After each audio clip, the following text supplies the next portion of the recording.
Chapter 359. Why aren't you leaving? Qin Yining was like a frightened rabbit. She immediately jumped up and pushed Pang Xiao with both hands. If my father sees you in my room right now, I won't be able to explain myself. Pang Xiao almost fell off the Kong from her push. He didn't know where this girl got the strength. He helplessly climbed onto his boots. Before he left, he didn't forget to touch Qin Yining's face. Qin Yining hurriedly lay back down on the Kong and covered himself with the blanket. Seeing Pang Xiao's figure disappear behind the door, he closed his eyes. When he heard Qin Huayuan's footsteps coming in, he sat up as though he had just woken up. Xian Yun had already lit the silk lantern. Qin Yining said with a smile, "Father, why have you come at this time? I heard Ji Yun say that you slept. Why did you sleep so early? Are you sick?" Qin Huayuan sat down in the round chair that Xian Yun and Ji Yun had carried over and took the hot tea that Bing Tang had brought over. Qin Yining said with a smile, "How can I get sick so easily? However, the weather in Jing is different from our world. It is really too cold. I didn't even want to get off the Kong. I stayed in bed and read while holding the blanket. As I read, I fell asleep. It's not good to read at night. It hurts your eyes." Qin Huayuan took a sip of tea and waved his hand. Xian Yun, Ji Yun, and Bing Tang bowed and left. Qin Yining sat up straight and said, "Father, are you looking for me for something?" And Qin Huayuan said, "Did County Wang Fei come to find you to say that she wants to become County Wang Fei with you?" "I really can't hide anything from father." "That is true." County Wang Fei spoke with emotion and reason. She spoke with great sincerity. "However, I think that father should know. I will not agree to them." "Of course I know." Qin Huayuan said with a smile, "I've already told you about your relationship with Prince Zhongshuan. I won't object, but I'm here to confirm it with you. You've made up your mind not to have anything to do with the County King of Yan, and I know what to do in court." Her father was a second-ranked Yuan official who would enter the cabinet in the future. Such a high-ranking official, yet he was still able to think about his daughter's feelings. This really moved Qin Yining.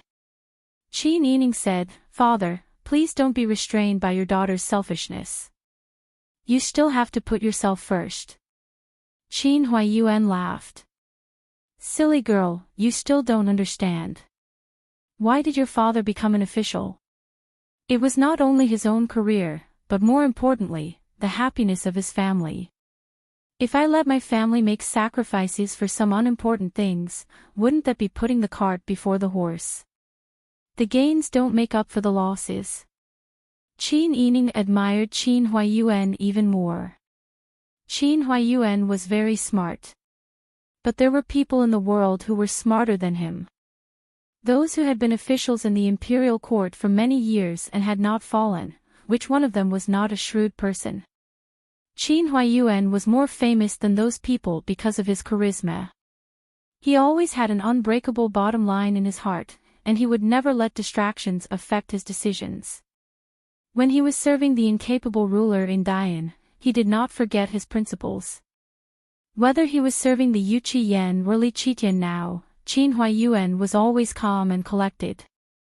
He was able to handle everything with equanimity. Qin Yining admired his father from the bottom of his heart. It was as if he had the ability to solve all the problems in the world. No matter how big the problem was, it could not shake his heart. He would always be able to handle everything steadily and choose the right path for the family. "Father, I understand what you mean," Qin Yining said with a smile. "I hope I can become someone like you in the future." Qin Huayuan was amused by these words and chuckled.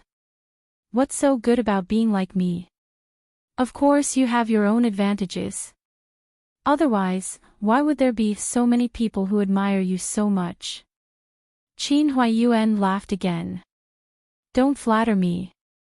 I heard your grandmother got angry because of the residence. Yes.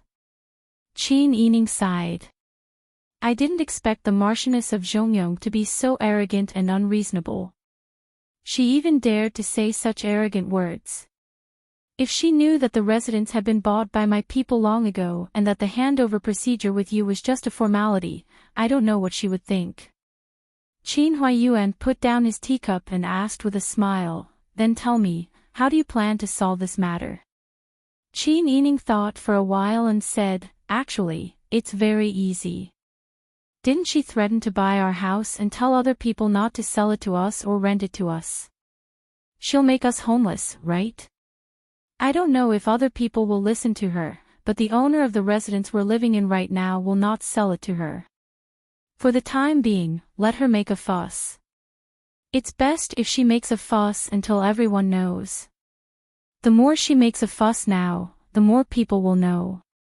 In the future, no matter how high the price she offers, she won't be able to buy this residence. At that time, the price will fall even more and she will be ridiculed even more. Qin Yining couldn't help but sneer at this point. Qin Yining felt both angry and humiliated when she thought of Madame Lu's explicit gaze when she saw Pang Xiao and how she had categorized her as someone who could hug a handsome stranger. Qin Huaiyuan heard this and said softly, doing this will indeed give the Marchioness of Zhongyong a slap in the face. But Sister Yi, don't forget that the Marchioness of Zhongyong has the Lu family behind her. What do century-old aristocratic families like the Lu family care about the most? They don't lack gold, silver, or fame. What they care about the most is their aristocratic family's reputation. By doing this, you can naturally make the Marchioness of Zhongyong suffer the consequences of her own actions. She won't be able to raise her head high in the capital. But doing this will also cause the Lu family to lose face. We just arrived in Dezhou, so it's not wise for us to go tit for tat with the Lu family as soon as we arrive. Qin Huaiyuan's words caused Qin Yining to sink into deep thought.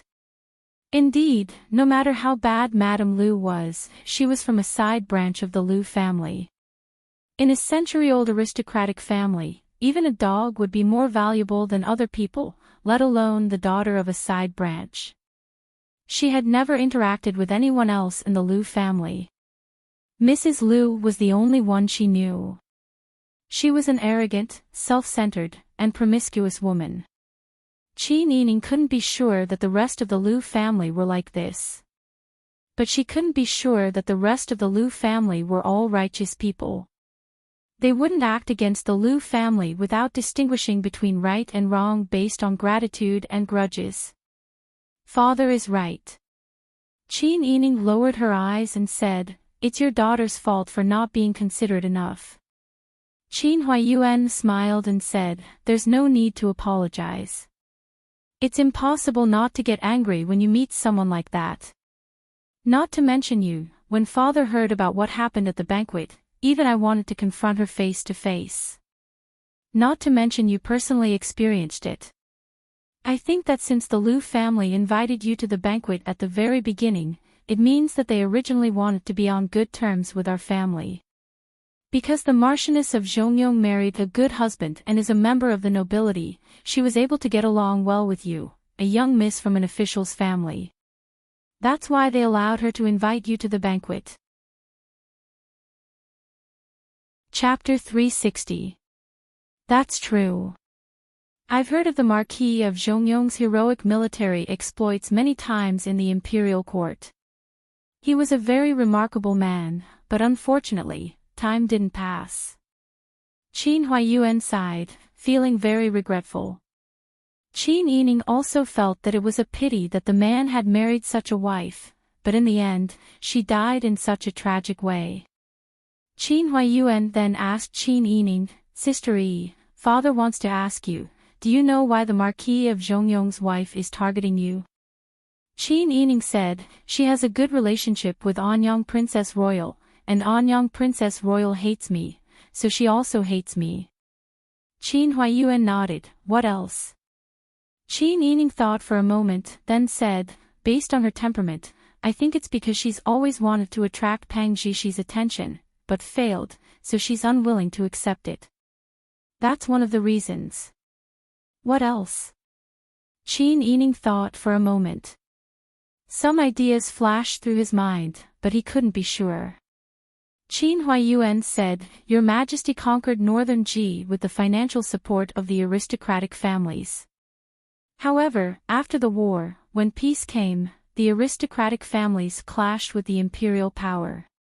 The aristocratic families have deep roots, so Your Majesty doesn't dare to act blindly without thinking. The aristocratic families also can't act blindly without thinking. For the past few years, the two of them have been wrestling with each other. On the surface, they've always been calm and peaceful. Although there have been many small frictions, it hasn't reached the point where they've completely fallen out. Qin Yining nodded, somewhat understanding. Qin Huaiyuan saw Qin Yining's expression, so he explained with a smile, Your Majesty, and the aristocratic families have been fighting for a long time. Your Majesty's struggle with the aristocratic families has been going on for a long time. All along, Your Majesty has relied on the military power in the hands of his trusted aides and nobles to fight to a draw with the aristocratic families. But Your Majesty is, after all, suspicious, and does not completely trust the nobles. Just look at how he seized the military power of Pang Zhishi, and this is enough to see. Your Majesty is also aware that some of the nobles have a grudge against him. I believe that Your Majesty has had many conflicts with the aristocratic families. The accumulated friction has caused the balance between Your Majesty and the aristocratic families to tilt. The imperial court is now in urgent need of new forces to help him balance the aristocratic families, the nobles, and the old officials of northern Ji. But they don't want the new forces to be as difficult to control as the nobles who hold military power. After listening to Qin Huaiyuan's words, Qin Yining felt as if he had been enlightened. Father, I understand. Dayan officials like you who surrendered to Your Majesty are the forces that Your Majesty urgently needs. At first, I only knew that there were surrendered officials of northern Ji and Your Majesty's trusted aides and nobles in Dezhou's imperial court, but I didn't know that there were other aristocratic families behind the scenes. After all, you were raised in the boudoir and had limited contact with people, so you didn't know everything, Qin Huaiyuan said with a smile. Once I tell you about this, you'll soon have a chance to succeed. Qin Yining's face reddened at Qin Huaiyuan's words, but he still said, thinking about it, those aristocratic families have existed for more than 100 years. Their foundation might be comparable to that of a country like northern Ji. They have many descendants and are involved in all walks of life. They must have a wide network of connections in the imperial court. You're right, Qin Huaiyuan nodded and said, this is the power of aristocratic families, and also the reason why Your Majesty is afraid of them. The Great Zhou dynasty had only been established for a little over 3 years, less than 4 years. The northern Ji country that it took over was riddled with holes and its treasury was empty. The rebels of the Great Zhou dynasty were not all orthodox soldiers. The peasant army that started the uprising also had many political problems. However, aristocratic families have existed for more than 100 years and have formed their own factions. Not to mention Your Majesty, even the former officials of northern Ji and nobles like Pang Zhishi have to be courteous when they see the Lu Men aristocratic family. So that's why Princess Royal of Anyang calls Madame Lu elder sister and is so polite to her. Yes, Qin Huaiyuan said in a low voice, although Your Majesty is sitting on the throne, his heart is very uneasy. In the army that he leads, his prestige and voice can't be compared to that of Pang Zhishi and Jilan. The Tiger Army and the Tiger Army are both amazing, but the Tiger Army is more of a headache for Your Majesty. This is because Pang Zhishi is too charming. There are many people in the Tiger Army who are loyal to Pang Zhishi, and there are many who want to die for him. Just by the fact that Pang Zhishi can secretly mobilize the Tiger Army to look for you without using the Tiger Tally, you can see that. In comparison, Jilon is arrogant and cold. Although he is famous in the army, he is not as charming as Pang Jishi. The men in the dragon army are loyal to him and follow his orders, but they are not easy to mobilize. Qin Yining nodded and said, I understand. Your Majesty's trusted subordinates are the nobles who have military power. However, the two big shots among the nobles are unstable factors, especially Pang Jishi. This is why Your Majesty is suppressing Pang Jishi in every possible way. These days, he had to give silver to Silver Mask spies, and he had almost emptied his savings. Now that I've given it to you, it's perfect. Qin Yining said with a laugh, Father, you're too cunning. Qin Huayuan looked at Qin Yining and also laughed. However, out of the corner of his eye, he saw a tall and big figure on the ground in front of the cleaning room. Qin Huayuan was stunned at first, but then he understood and smiled. He casually took the silk lamp and placed it on the square table near the cleaning room. As the bright light approached, the figure on the ground was immediately diluted. Qin Yining's back was facing the cleaning room, so he didn't see the figure there. Axian thought that Pang Shao had already jumped out of the window and left, so she asked Qin Huayuan curiously. Father, why did you move the silk lamp? Qin Huayuan smiled and stood next to the square table where the silk lamp was placed, his back facing the cleaning room. He was only 2 steps away from where Pang Shao was hiding behind the door frame. Silly girl, look. When the light is placed here, doesn't the light and shadow in the room change? Qin Yining looked around and nodded blankly, there is a change. That's why light and shadow are born together. When you see darkness, you don't have to panic. The light source must be not far away. Moreover, the imperial court is constantly changing. Isn't it like this lamp? If you casually move your hand and are blocked by a few tables and chairs, the shadows and the darkness will also change. As Qin Huayuan spoke, he smiled at Qin Yining and walked out. It's getting late. You should rest. Father is going back. Qin Yining and Qin Huayuan had analyzed things very clearly today. She only didn't understand the last sentence. What light? What shadow?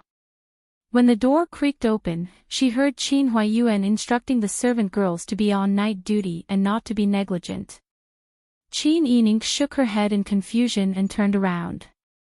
She glanced at the position of the silk lamp and curiously picked it up and put it back in its original position. Then she stood at Qin Huayuan's position and looked around the room. Unexpectedly, when she turned around, she saw the tall figure reflected on the floor in front of the cleaning room from the corner of her eye. Qin Yining's face turned red with a bang. She quickly rushed into the cleaning room and lifted the curtain hanging at the door. She saw Pang Shao leaning against the wall at the door, deep in thought. She couldn't help but hit him and said in a low voice, "What are you thinking about? Didn't you leave? My father found you." Pang Shao looked a little confused. What? Qin Yining pointed to an open back window not far away. The moonlight tonight was very bright and spilled generously into the cleaning room through the open window. It also cast a long shadow on the floor where Pang Shao was standing at the door. Pang Shao immediately slapped his forehead. A mistake. I had just pushed open the window and wanted to leave, but then I remembered that father-in-law is extremely intelligent. He must have something important to say to you, so I stayed to listen. Father-in-law's words really made me feel enlightened. But even this shadow could be seen by father-in-law. He is really too powerful. Qin Yining looked askance at Pang Shao and gave him a hard pinch. Pretend, you're still pretending. You don't know what kind of person I am. If you were so stupid, you wouldn't even know that the moonlight is so bright and leaves a shadow on the floor. You would have been eaten by others all these years. You clearly did it on purpose. It's because County Wang Fei came to my house, right? Peng Zhishi, can you not be so petty? I don't have anything to do with County Wang Fei. Not to mention that he is now County Wang Fei. Even if he was the emperor in the past, I wouldn't care if he wanted to make me empress. You are still so petty. You use this method to tell my father that our relationship is very close. How do you want my father to guess? What do you want me to do? Qin Yining was so angry that she almost cried. She felt very ashamed when she thought that her father might have seen the figure on the ground when she was talking with her father just now and guessed that she was having a private meeting with Peng Zhishi in the middle of the night. Chapter 362. What do you mean by, don't think too much? Father was clearly saving me some face. My reputation has been ruined by you. Qin Yining's tears rolled down her cheeks. When Pang Xiao saw that she was crying, he became even more flustered. Don't cry. I know I was wrong, okay? I won't do this again. I also care about you. I'm afraid that father-in-law will betroth you to the county king of Yan because of our old relationship as ruler and subject. What should I do then? How can I justify myself if my good wife is taken away by someone else? When Pang Xiao was anxious, he stopped speaking in official language and even revealed his northern accent. Qin Yining was born in the south, so she rarely heard the authentic northern accent of Pang Xiao's maternal grandparents. She felt that the accent was very interesting, and it was also very simple and warm. When she heard Pang Xiao's words, she stopped crying and burst out laughing. She said angrily, "You're so thick-skinned. What do you mean by remind you?" Father was clearly talking about your shadow on the ground. Yes. It's my shadow, not me. Everything you said is correct. Pang Xiao smiled shyly and used his sleeve to wipe Qin Yining's face. He used too much strength in his carelessness and even rubbed Qin Yining's cheek until it burned. Qin Yining retreated in pain and glared at him. She said angrily, "Why aren't you leaving? What are you still doing here?" When Pang Xiao saw Qin Yining blushing like an angry rabbit, he was very happy. He pulled her into his arms and kissed her a few times. Qin Yining was so angry that her face and ears turned red. If it wasn't for the fact that her sisters lived nearby, she would have cursed out loud. In the end, she tore the Peng family's dog skin ointment off her body with great difficulty.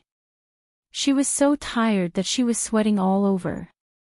Pang Xiao kissed her again reluctantly and said, "I'm leaving. I'm really leaving." Qin Yining kicked him angrily. Get lost. It was true that a rabbit would bite when cornered. This was too fun. Pang Xiao laughed inwardly as he nimbly jumped out of the back window. Qin Yining watched as he leaped onto the wall like a black leopard hunting for its prey in the dark.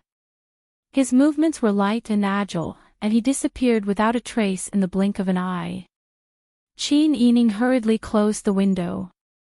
She went back to her room and crawled into bed. Covering her head with the quilt, Qin Yining thought about what had happened just now. She was really embarrassed. She secretly cursed that shameless fellow again. The next morning, Qin Yining was sitting in front of the dressing table while Xian Yun and Bing Tang helped her comb her hair. She was holding the jasmine mints that Bing Tang had made for her.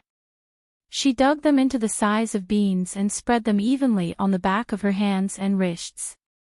Lian Xiaozhou immediately leaned closer to Qin Yining and took a few deep breaths. "Sister, it smells so good." Qin Yining laughed. "Later, I'll ask your sister Bing Tang to apply some for you too." Lian Xiaozhou nodded repeatedly and looked at Bing Tang with a smile. Bing Tang neatly twisted a lock of Qin Yining's long black hair behind her head and fixed it with a small golden hairpin. "Miss, you only know how to dote on her. You've spoiled her so much." Although her tone was sour, it was obvious that she was joking. Lian Xiaozhou grabbed the purse hanging on her waist and sniffed it. Then, she shook it at Bing Tang. Qin Yining laughed and said, "Don't underestimate little Kanji. She knows everything. You give her good things and treat her well. She knows all about it. Isn't that right, little Kanji?" Lian Xiaozhou nodded repeatedly. Sister Bing Tang, okay.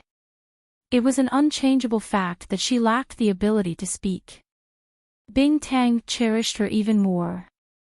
Usually, it would give her all the delicious food and fun things it had.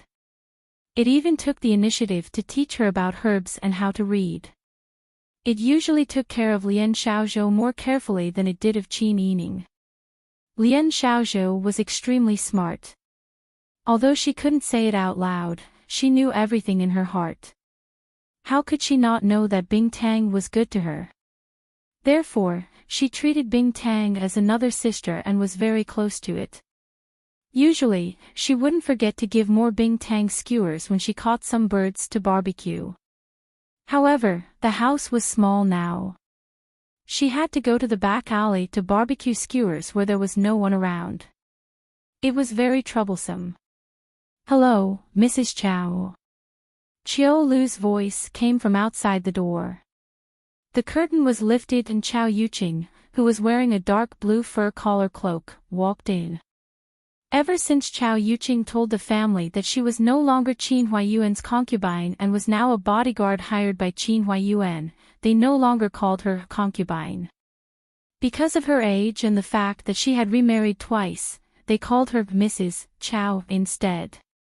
Chao Yuqing smiled at Qin Yining, who was sitting in front of the dressing table. She smiled and said, "I'm early. Mrs. Chao, please sit down.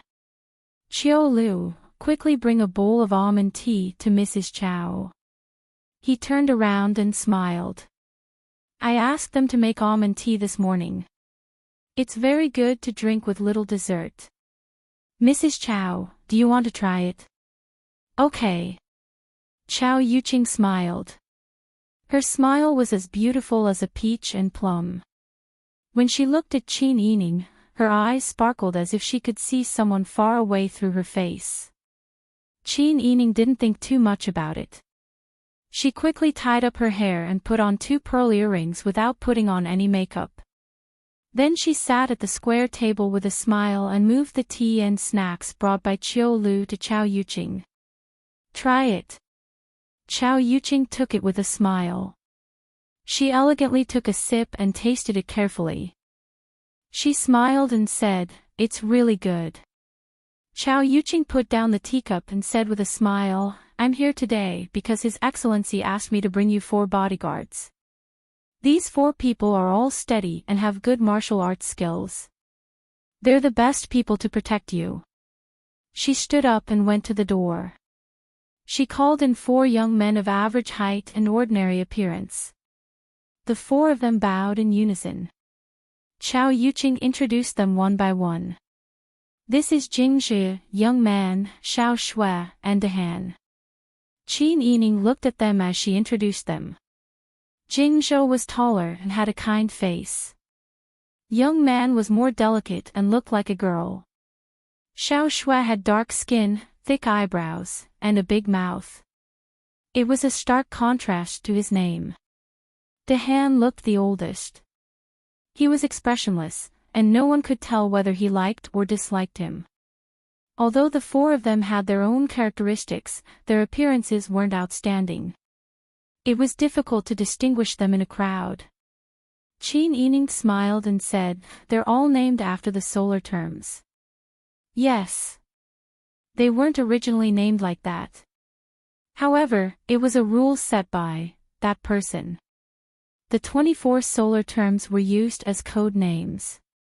If they were lost, there would be new ones to replace them. Jing Zhi is good at martial arts. Young man is good at disguise. Xiao Shui is the best at lightness skills. Dehan is steady and experienced. He can see the opportunity and is quick-witted. They're all very loyal. Master also carefully selected the 4 of them to follow you.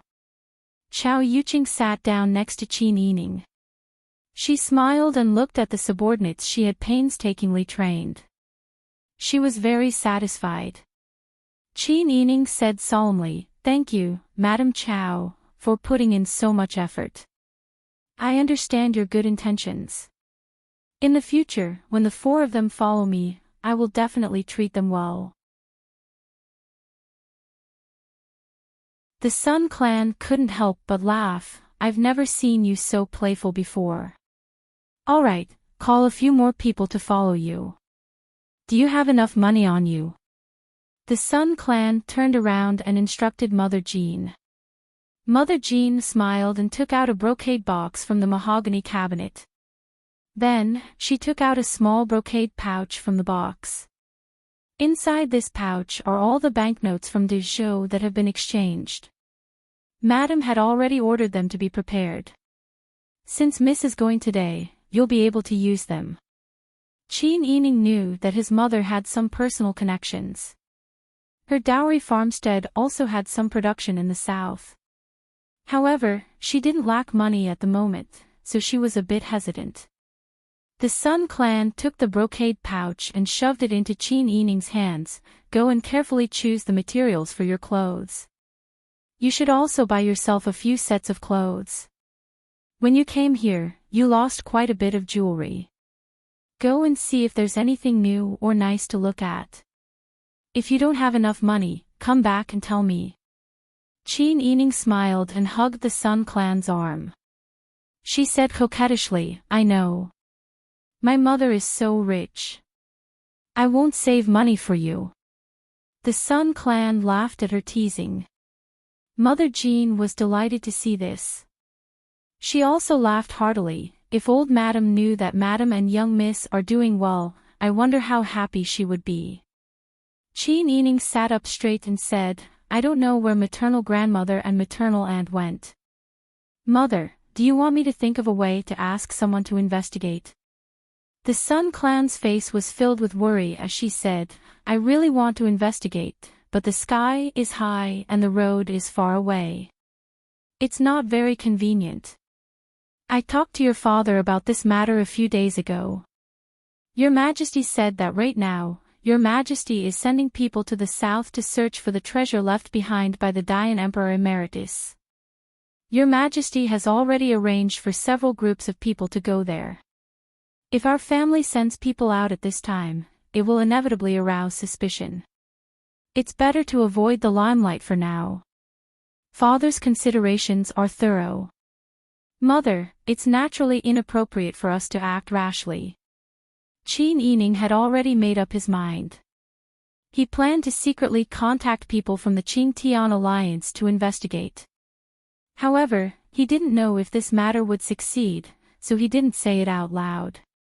After thinking about it, Qin Yining said, "However, Mother doesn't need to be too worried.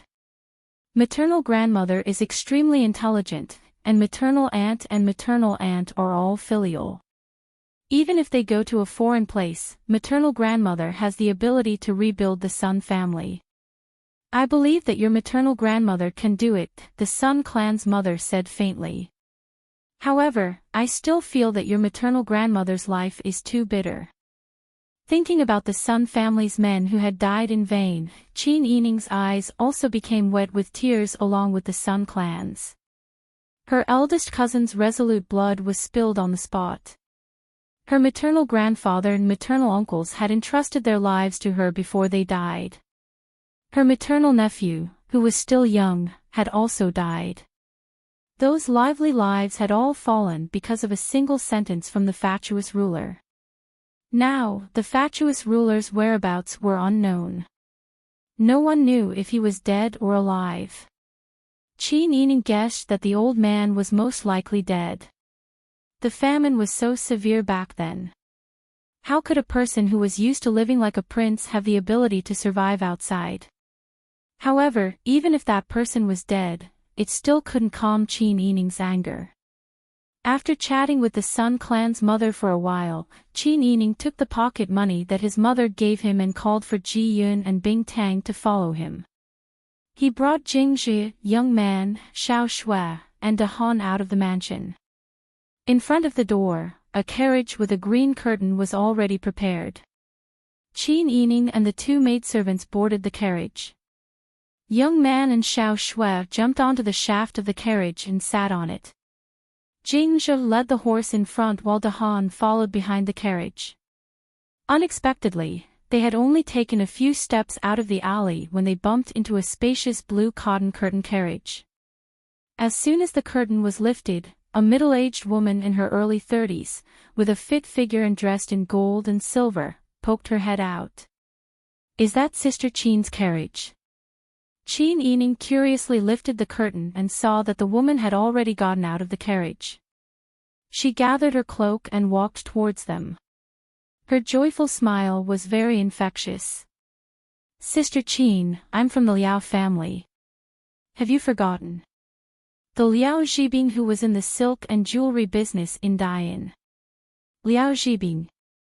Wasn't that one of the 4 hall masters of the Qin Tian alliance?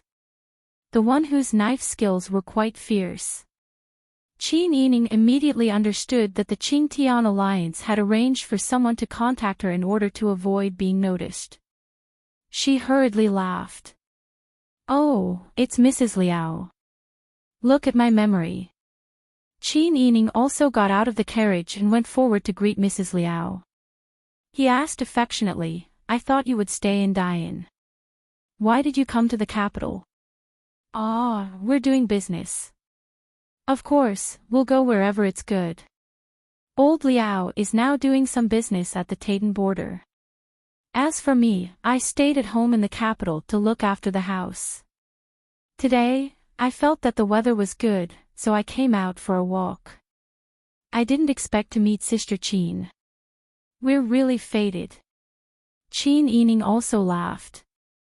Ji Yun and Bing Tang, who were next to Qin Yining, looked at each other. They silently thought that this person was very unfamiliar. However, they knew that their lady always had a sense of propriety.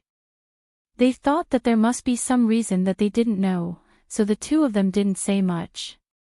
Jing Zhi and the other 3 saw that this person wasn't dangerous, so they just stood aside quietly like ordinary family members and waited. Qin Yining and Mrs. Liao chatted happily. Mrs. Liao said, "It's really nice to meet an old friend in a foreign land. Sister Qin, are you free now? It's better to meet by chance than by invitation. Why don't I be the host and book a private room at Fictional restaurant? We sisters can have a good chat, okay?" "Of course, but now that my father has settled down in the capital, I'm also considered a citizen of the capital. Why don't I be the host? Wouldn't it be better if Mrs. Liao invites me next time?" "Of course, that's great," Mrs. Liao said with a smile, "Then let's go now. Please. Please." The two of them politely said a few words. Then, they got on their respective carriages and set off in the direction of Fictional restaurant. They waited until they were far away. The window of a carriage parked on the side of the road was pushed open. Mrs. Lu's exquisitely made-up face was full of ridicule. "She's really a lowly person who can't climb the high platform. She's the daughter of a dignified official of the imperial court, but she even befriends the wife of a merchant." The servant girl by Madame Lu's side said flatteringly, "Isn't that so? I've heard of many win-win situations between officials and merchants. Perhaps the Qin family is truly in dire straits now and lacks money, so they made this move. Didn't they say that the family Qin's belongings were robbed on the way here? Look at the small courtyard they live in, it's not even enough to raise a pond of fish for Madame." These words made Mrs. Lu's heart feel very comfortable. She glanced at the maidservant approvingly and lazily said, "Don't say that. The capital is rich and expensive. It's already good enough for a small family to have a place to stay. How can they choose so much?" The maidservant hurriedly slapped her own face. it's this servant's knowledge that is short. Although this servant is lowly, it's fortunate to come to the Liu family to serve Madam. After seeing the Liu family's appearance, I don't find anything pleasing to the eye. You little hussy. Mrs. Liu smiled cheerfully and then asked, where did they say they were going? Fushan restaurant. Yes. When Mrs. Liu heard this, she had a plan in her heart. She immediately called the servant beside her to give a few instructions. The servant hurriedly spurred the horse to run. Mrs. Liu closed the window and urged the coachman to go as fast as possible. Chapter 364. Seeing that there was no one else around, Mrs. Liao solemnly bowed to Qin Yining and whispered, Alliance Master, I apologize for offending you earlier. Qin Yining hurriedly got up and supported her, you don't need to be so polite. Please get up. Mrs. Liao sat back in her seat again and said, originally, everyone thought that since we have never met before, they were afraid that I would be caught by your guards. Fortunately, you are smart and recognized me immediately. Qin Yining smiled and said, you said that you are Hall Master Liao's wife. How can I not know who you are? You are a rich young lady. It is inconvenient for those uncouth people to be around you. Therefore, everyone came up with an idea to let me be responsible for contacting you in the future. If you have any instructions, you can tell me directly. This way, you can avoid embarrassment. Qin Yining said, it's hard for you to be so careful. Did you come here alone this time, or did everyone leave Diane? Mrs. Liao's face flashed with embarrassment, then she smiled and said, replying to the Alliance Master, now our alliance only has 100 or so core people left. Everyone thought that since they don't have to oppose the tyranny of Diane, they still have to eat. Therefore, they focused on business. The 4 Hall Masters discussed and decided to do business at the Taitan border. Do business at the Taitan border? With Taitan people? Yes, otherwise, we wouldn't go so far away. Qin Yining raised his eyebrows and said, your idea is good, but the world is so big, where can't you do business? Although Dezhou and Taitan have stopped fighting due to internal strife, the 2 countries have not resumed trade, right? Do you know that your actions are smuggling? Oh, Alliance Master, don't scare me. If this matter is not publicized, then it is business. If someone reports it, then it is smuggling. What's more, don't we have you above us? You've always been resourceful, and your father is a second-ranked Yuan. Our connections are deep, so even if someone were to report us one day, we wouldn't be afraid. She didn't expect Mrs. Liao to pull out the tricks she used in the marketplace and start to act shamelessly. Qin Yining's face darkened. He chuckled and said slowly, when the old Alliance Master passed the position of Alliance Master to me, I rejected it in every possible way. I was young and inexperienced. How could I deserve to be the Alliance Master of the Green Sky Alliance? You are all famous chivalrous warriors in Jianghu, but I am just a little girl who was raised in a boudoir with long hair and short knowledge. But back then, it was the 4 Hall Masters who agreed with the old Alliance Master and insisted that I take this position. At that time, I was overjoyed, as I felt that all the brothers of Green Heaven Alliance were heroes who were determined to bring justice to the common people under the heaven, warriors of justice who opposed the tyranny of Great Yan's self-indulgent monarch. Therefore, I felt both ashamed and proud to be the leader of Green Heaven Alliance. Mrs. Liao was an old member of the Qing Tian Alliance. When she heard the words, she naturally sat up straight and said with a little pride, we, the Qing Tian Alliance, are naturally righteous people. But the righteous people are now doing smuggling business. Mrs. Liao's face changed. Just as she was about to argue, Qin Yining raised his hand and said slowly, I know that there are some words that you may not listen to even if I say them. My title as the Alliance Master is just an empty title. You have never treated me as the Alliance Master in private. don't you ask for my opinion before making a decision. Are you waiting for me to take the blame when something happens? You're making it sound a little too unpleasant. We have always done things in an open and above-board manner. When did we catch someone to take the blame? Mrs. Liao, don't worry. Qin Yining waved his hand and said, stopping people from making money is equivalent to killing their family. I won't stop you from doing business. Besides, you won't listen to what I say now. I'm afraid you will only think of me when something really happens. But in any case, I hope you don't forget the original intention when you established the Qin-Tian alliance. Money and beauty can charm the eyes and deceive people's hearts.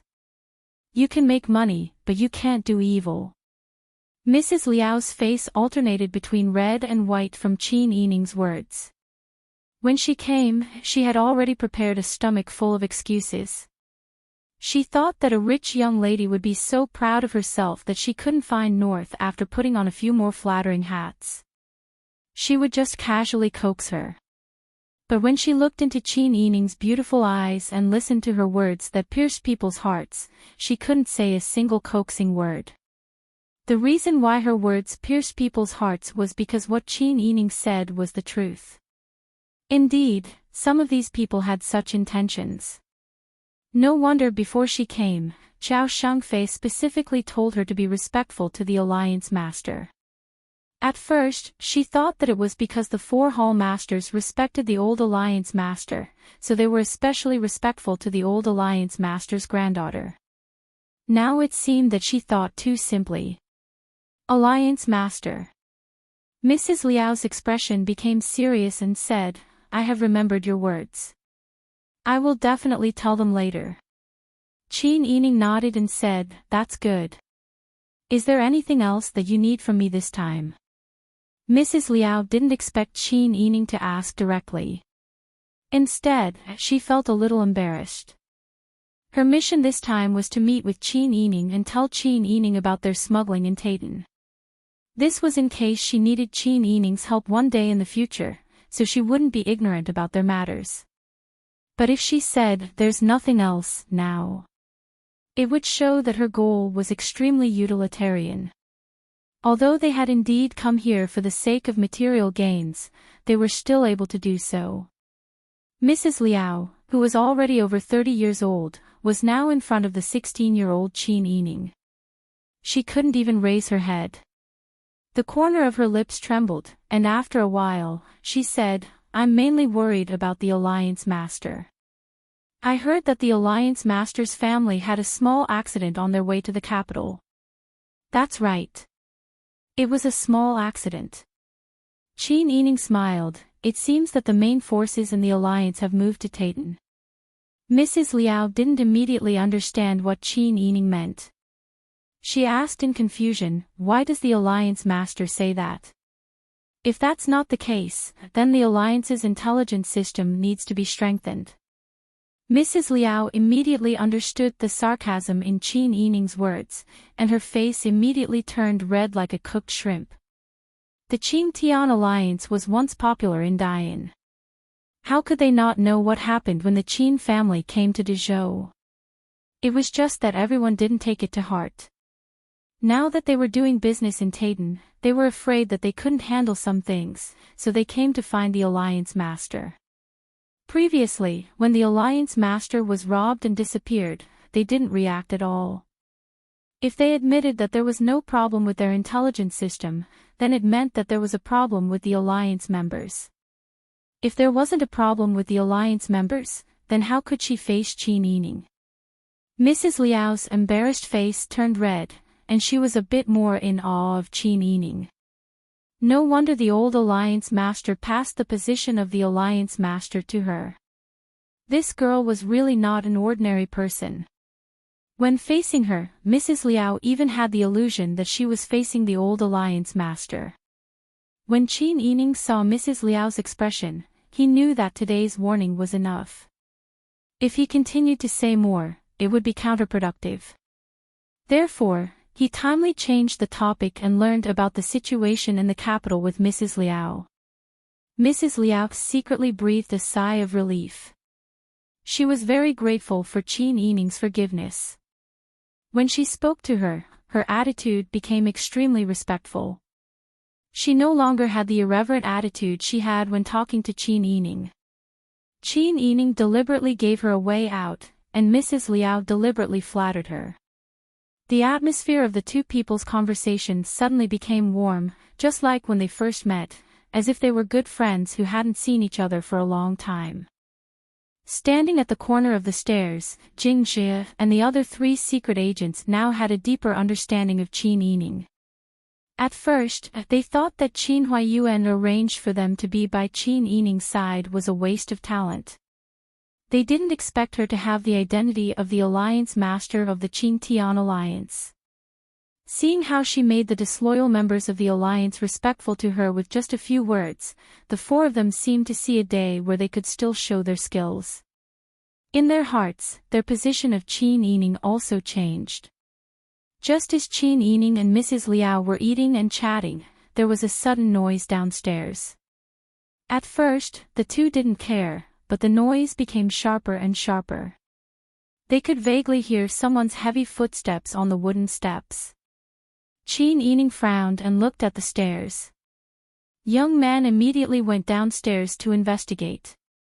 Before the results of the investigation could be found, the noise and curses had already reached their ears. You asked my madam to wait.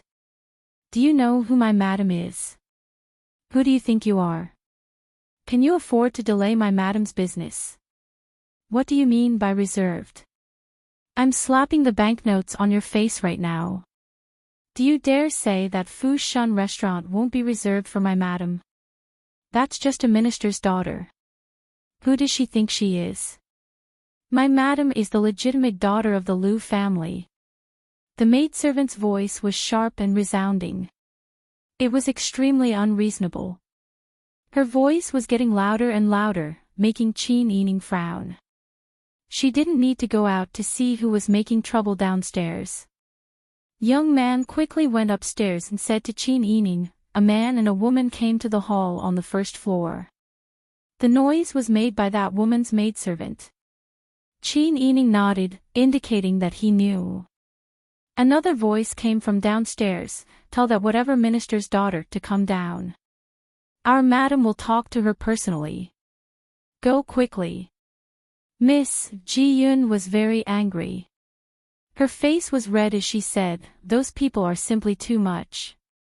This servant will go down and teach them a lesson. No need.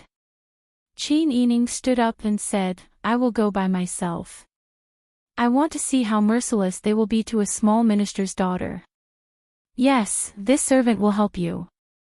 When Bing Tang saw that Qin Yining didn't intend to swallow his anger, she immediately helped Qin Yining down the stairs with high fighting spirit. Ji Yun also followed by the side. She looked like she was going to rush forward and tear them apart. Mrs. Liao was stunned. She didn't expect the maidservant of a rich young lady to be so fierce. Or was it that like master, like servant? A group of people went down the stairs. Jing Zhe and De Han followed behind. Young man and Xiao Shuai led the way in front. In the middle, there were two pretty maidservants supporting a beautiful woman who was dressed simply and elegantly. This combination immediately attracted the attention of everyone in the hall on the first floor of the restaurant. Qin Yining was a little surprised.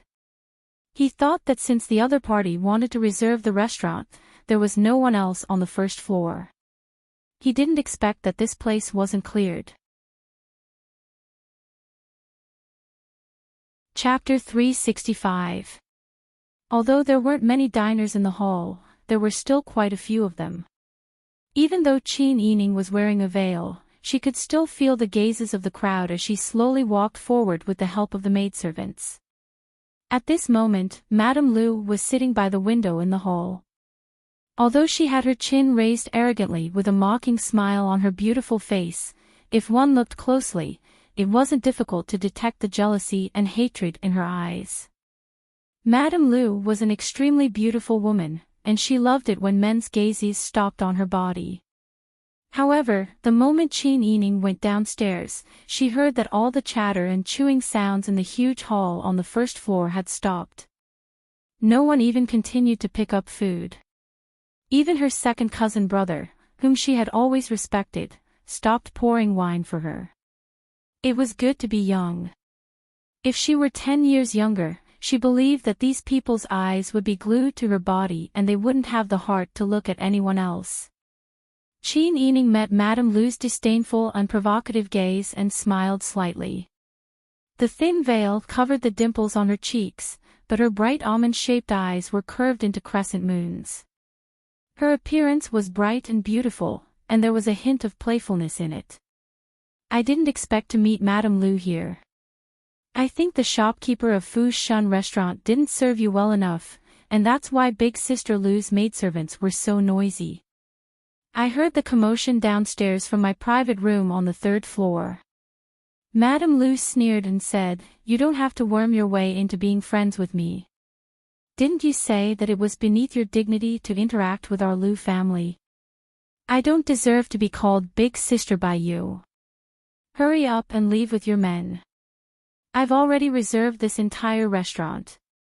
Qin Yining raised her brows slightly, and her eyes shone brightly. Big Sister Lu has already reserved this place. Yes. Do you want me to repeat myself? Hurry up and leave, don't stay here and make a fool of yourself. Madame Lu's tone was extremely rude. Qin Yining nodded and said, Big Sister Lu's memory isn't very good. I specifically asked the shopkeeper when I came here, and he said that I reserved the entire 3rd floor because it was empty. Now Big Sister Lu says that you've already reserved it. May I ask Big Sister Lu, why didn't the shopkeeper mention this? That old thing's memory isn't good. Are you leaving or not? Madame Lu was anxious. Qin Yining laughed mockingly, and her laughter was as clear and melodious as a silver bell. How interesting.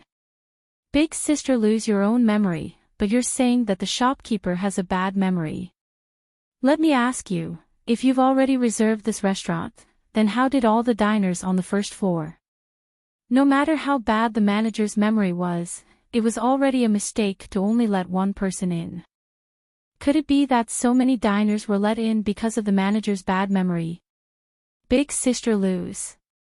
Madame Lu, Madame, and Madame Lu of Madams, S. Lu, SSSS, Madame, S. STS. Madame Lu. She was so focused on embarrassing Qin Yining that she forgot about this. Qin Yining couldn't help but chuckle. She wasn't angry at being made difficult for. Her cheerful laughter made the surrounding diners laugh as well. In an instant, the atmosphere in the hall, which had been disturbed by Madame Lu's servant girl, became relaxed again. Everyone's impression of Qin Yining was 10,000 times better than the unruly, domineering, and unreasonable Madame Lu. As Qin Yining chuckled, her beautiful eyes swept over the young man beside Madame Lu. She sized him up discreetly. This person was about 25 or 26 years old. He had an outstanding and unrestrained temperament. His sitting posture was languid and relaxed, and his every movement exuded a graceful and noble air. Although his temperament was outstanding, it didn't carry any aggressiveness. Instead, it gave people a feeling of gentleness. The first thing one would notice when they first saw him wasn't his facial features. Just his temperament alone was enough to make people lower their eyes and not dare to look him in the eye. Qin Yining inexplicably thought of a phrase, aristocratic families have a natural aristocratic aura. At this time, Madame Lu's face was red from being laughed at by everyone. She was used to being arrogant and domineering. Even the eldest princess of Anyang had to call her elder sister. Now, she was being laughed at in front of everyone. Madame Lu gritted her teeth and coldly said, I think you're clearly making an enemy of my Lu family. Qin Yining blinked and said with a smile, aristocratic families don't rely on using power to oppress others. Instead, they rely on grace and experience accumulated over time. The person beside you is one such example. As for you, only with self-respect can you obtain love and respect. You can't rely on your loud voice and threats to gain respect. Madame Lu angrily slammed the table and angrily stood up to curse. Who do you think you are? You're just a piece of trash that has been played with enough. Why don't you find a corner to hide in and instead walk around outside? Since you're a piece of trash, don't go out and embarrass yourself. You're annoying for no reason. Qin Yining's eyes turned cold. Young Man and Xiao Shui were already standing in front of Qin Yining. Ji Yun and Bing Tang were also angrily glaring. It was as if as long as Qin Yining said a word, they would tear Madame Lu apart and feed her to the dogs. In this tense situation, who would have thought that the one to speak would be the youth? Cousin Huan, you've gone too far.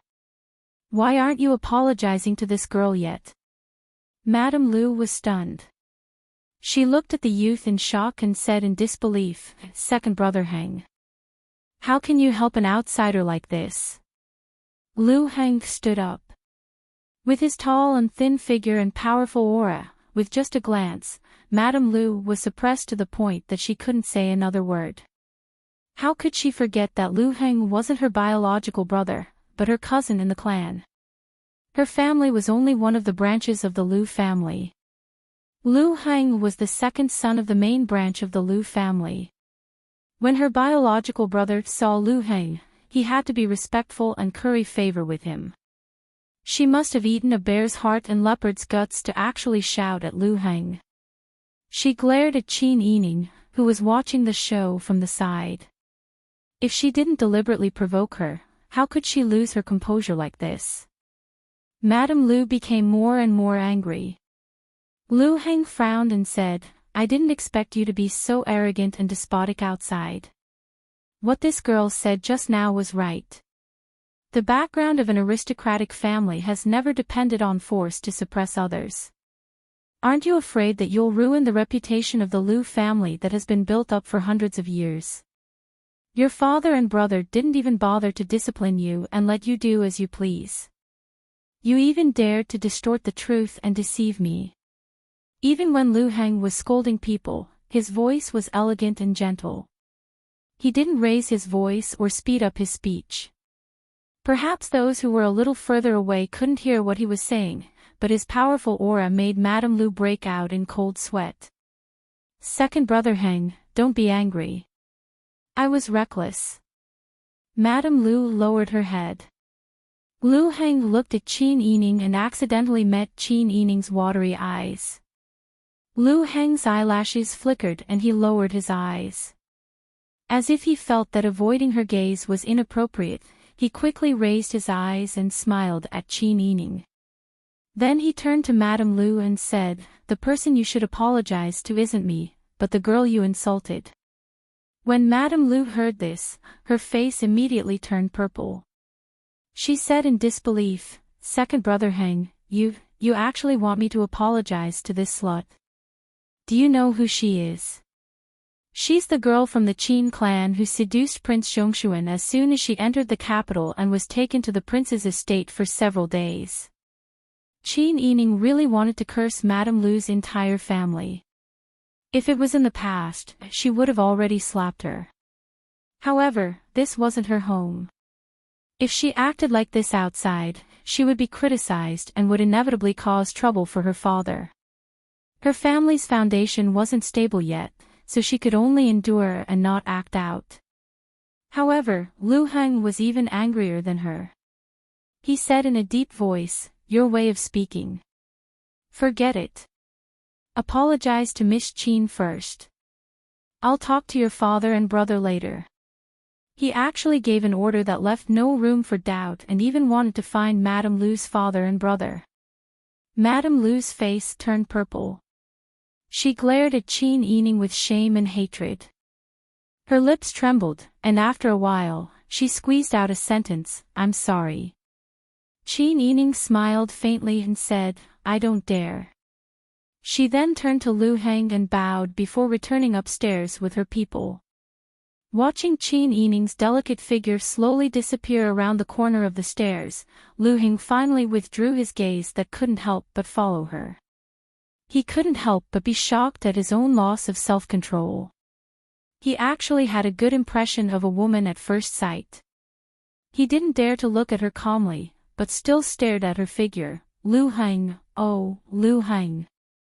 You're getting worse and worse. Lu Heng turned around and walked out. Seeing that Madame Lu didn't follow, he said in a deep voice, "Why aren't you leaving?" Madame Lu didn't dare to disobey.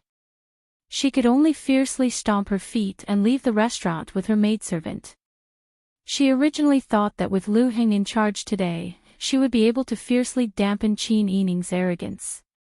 She didn't expect that she would be the one to suffer a loss. Qin Yining and Madame Liao sat on the third floor by the window and watched the Lu family's carriage gradually go away. Madame Liao said, "Alliance Master may not know, but that second Master Heng is a well-known figure. He was born in the Lu family's main branch and is the second son of the first wife. Don't look at how he's only 26 this year. In the business circle, he was already famous 10 years ago. He didn't rely on his family's influence, but rather, he anonymously started from scratch. It wasn't until his business became big that he told everyone that he was a descendant of the Lu family." Qin Yining nodded and said, "It seems that he's a person with brilliant methods. For a large family like the Lu family, it's natural for them to cultivate such a talented person. Isn't that so?" That Madame Lu wasn't like that at the beginning. Although she was born in a side branch, she was still a legitimate daughter. It's just that when Jin Shang led the peasant army in the early years, he cooperated with the Lu family. In order to strengthen the relationship, one of Jin Shang's subordinates married a daughter of the Lu family side branch. It was General Mi and this Miss Lu Tsuihuan. This Miss Lu's appearance is outstanding, and she's proud of her identity. Naturally, she wouldn't fancy an uncouth man with an ordinary appearance.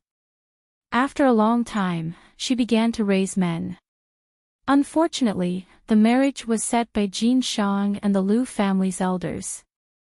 That General Mi was quite fond of Miss Lu. After a while, General Mi died. Qin Yining listened to Madame Liao's explanation and nodded with a smile, saying, "It seems that our Qingtian Alliance's intelligence system is quite good." Madame Liao's face turned red when she heard this. She secretly thought that Alliance Master really held a grudge. She quickly smiled and said, "In the future, if Alliance Master knows anything, just let me know."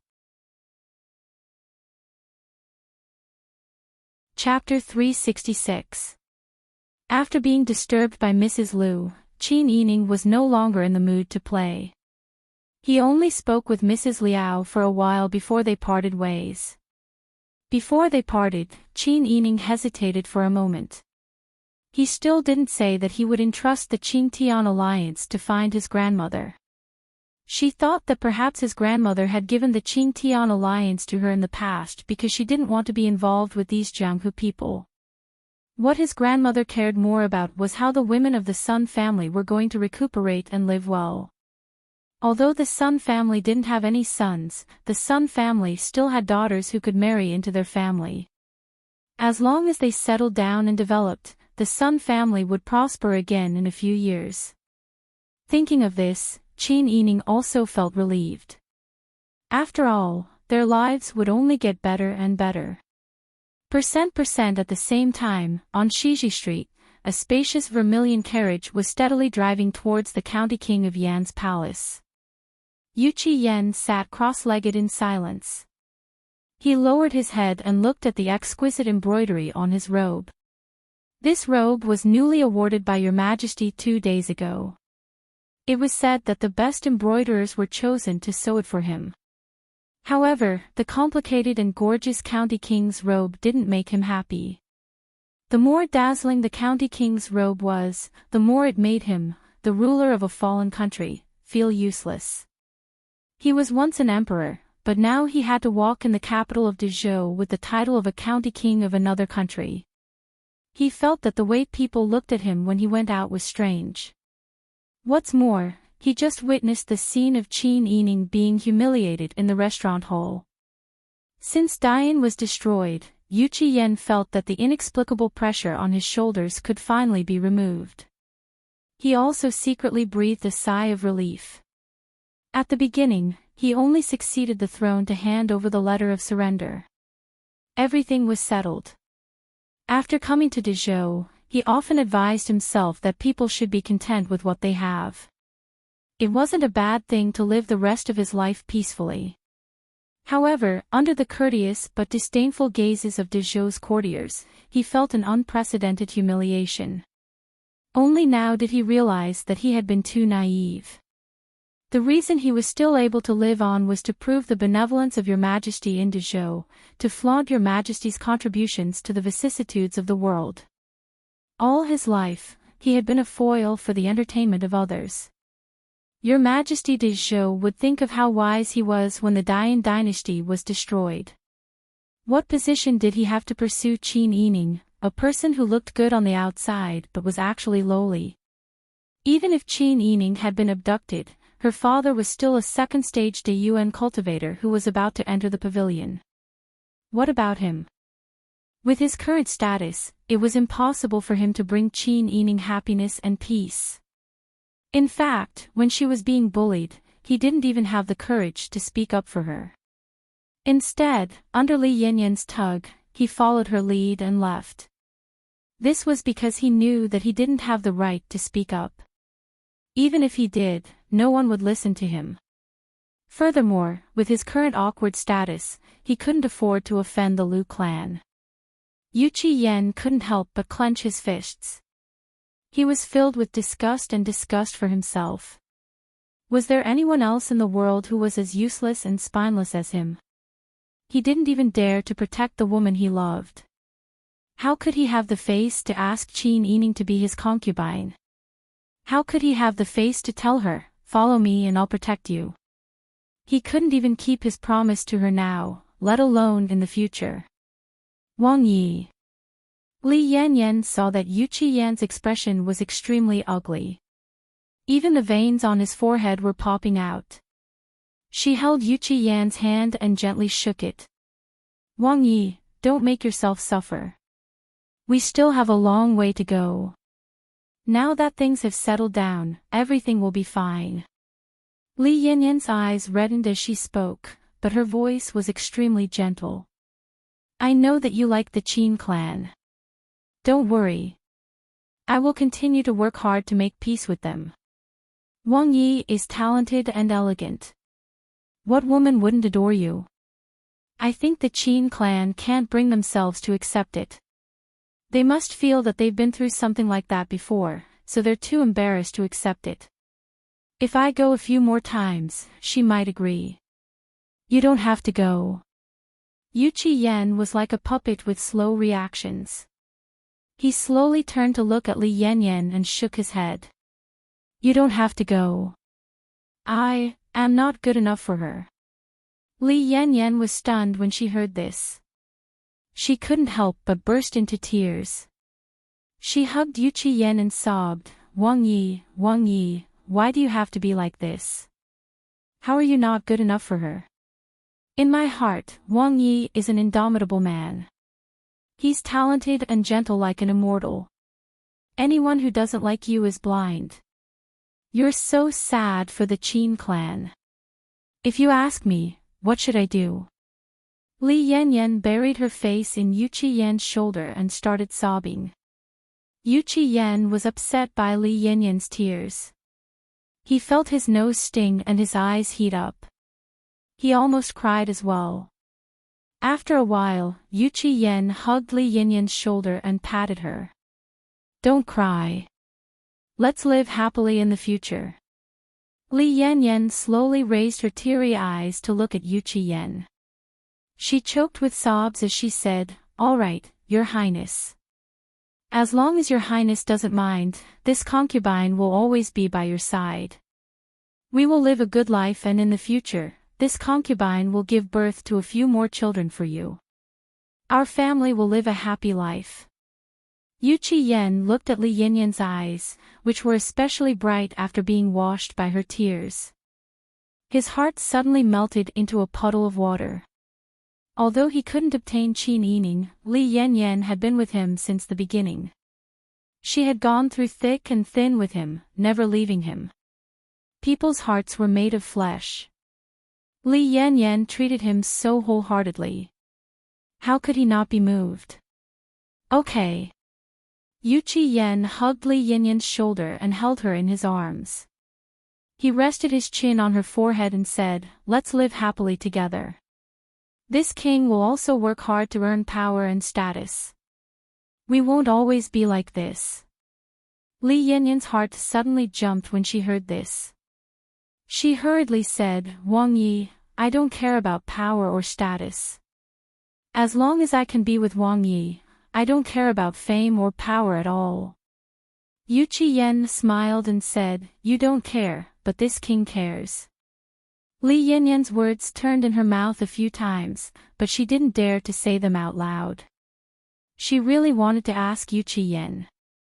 Was he suddenly so eager to obtain power so that their family could live happily together, or was it because of Qin Yining? But Li Yanyan wasn't a stupid person. Although she was jealous, she didn't want to show her jealous side in front of Yu Qian. It would be annoying for no reason.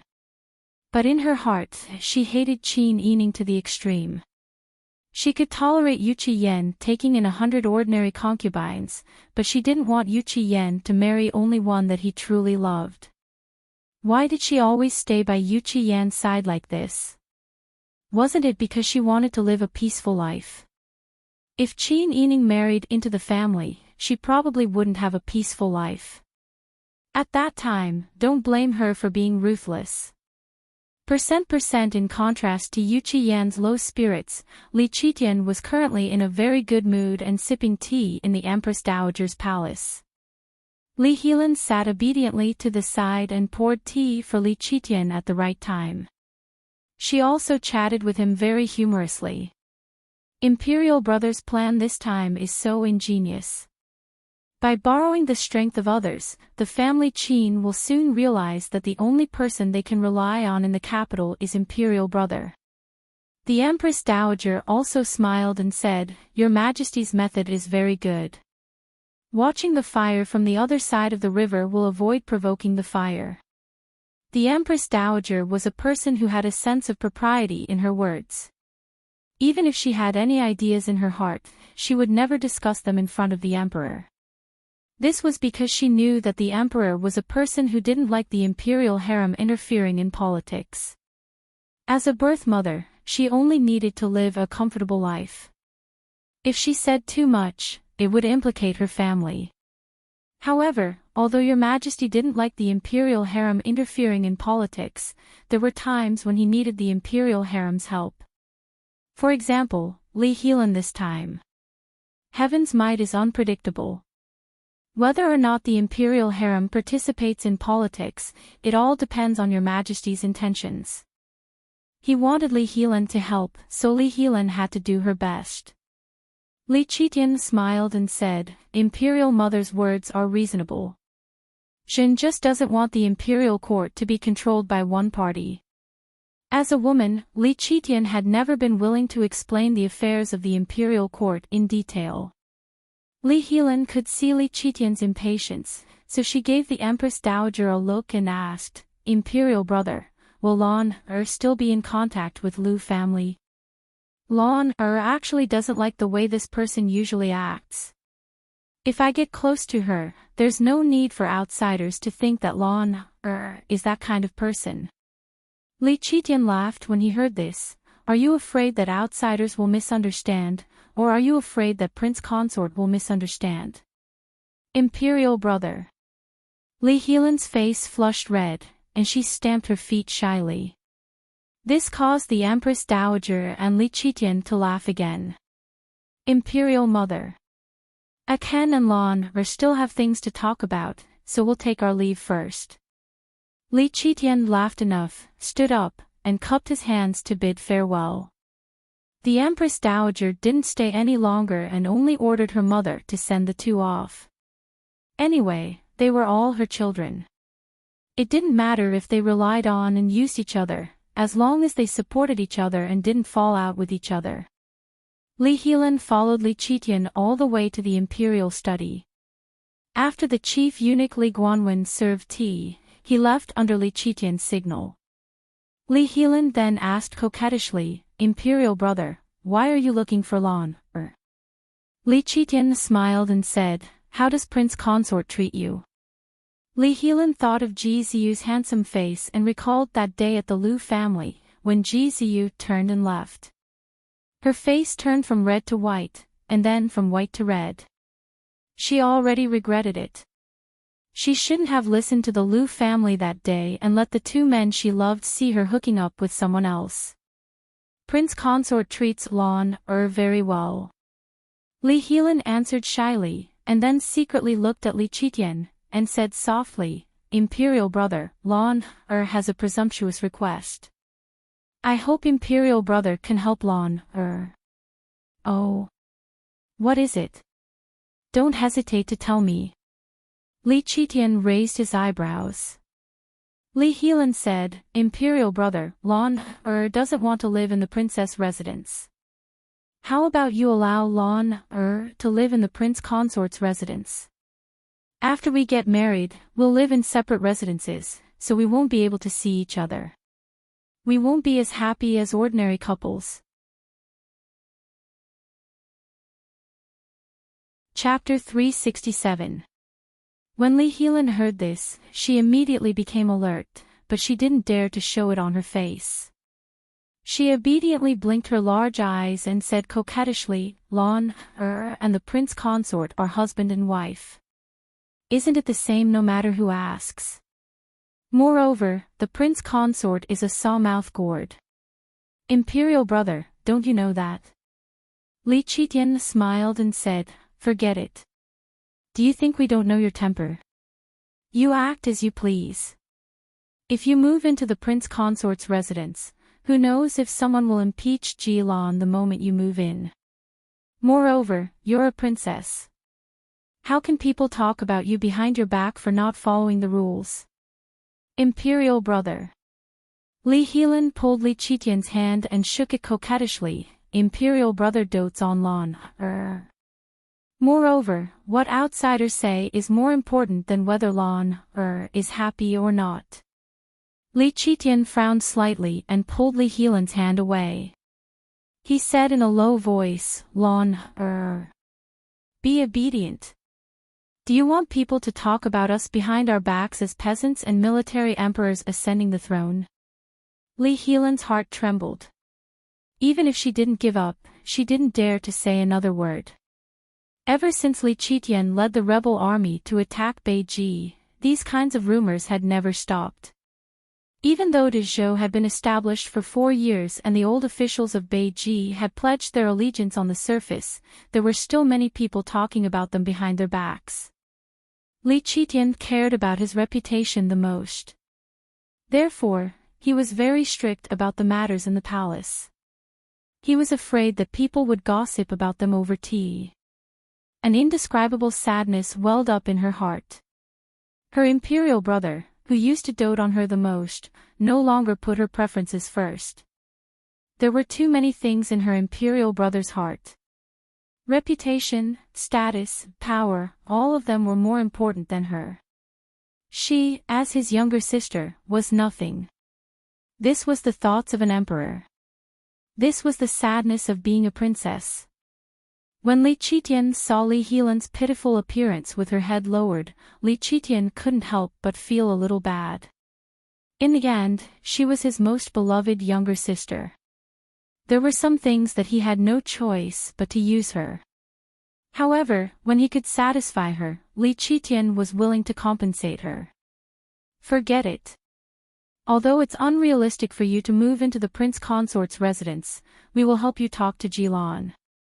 Are you satisfied now?" Li Helan heard this, at first, but then her eyes. As long as Li Qitian was willing to compromise for her, it meant that she hadn't completely lost her imperial brother's favor. Imperial brother's Lan's brother. Emperor's words, Li, s, is Emperor's estes, SSSTS Emperor speak. Imperial brother's words are the imperial edict. If prince consort doesn't listen, imperial brother can deal with him. Li Chitian was amused by Li Helan's appearance. He tapped her forehead and said, "You like prince consort Ji that much? Didn't you like Pang Jishi before? How could that be?" Li Helan blushed and shyly lowered her head. She definitely didn't dare to say that she also liked Pang Jishi very much. Seeing Li Helan like this, Li Chitian was even more certain of Li Helan's feelings for Ji Ziyu. It was no wonder that she was moved. Ji Ziyu's appearance, talent, and power were all comparable to Pang Zhao's. Didn't girls of Li Helan's age like handsome men like Ji Ziyu the most? Since they were already officially husband and wife, it was no wonder that she was so attached to him. However, this wasn't a scene that Li Chitian wanted to see. Li Chitian sighed. When he faced Li Helan, he still felt guilty, but any emotions would not delay his business. "Your Majesty, Prince Zhongshuan, requests an audience," Li Guanwen announced from outside the hall. Li Helan was stunned at first, then she felt that this unexpected joy had hit her on the head. Since that day, she hadn't had a chance to see Pang Xiao again. Wasn't it fate that they suddenly met here today? Li Chitian carefully observed Li Helan's expression. Seeing her like this, he had a plan in mind. It seemed that his plan to arrange for Pang Xiao to meet Li Helan today was correct. Otherwise, if Li Helan's thoughts were diverted to Ji Ziyu, wouldn't his previous arrangements be in vain? Pass.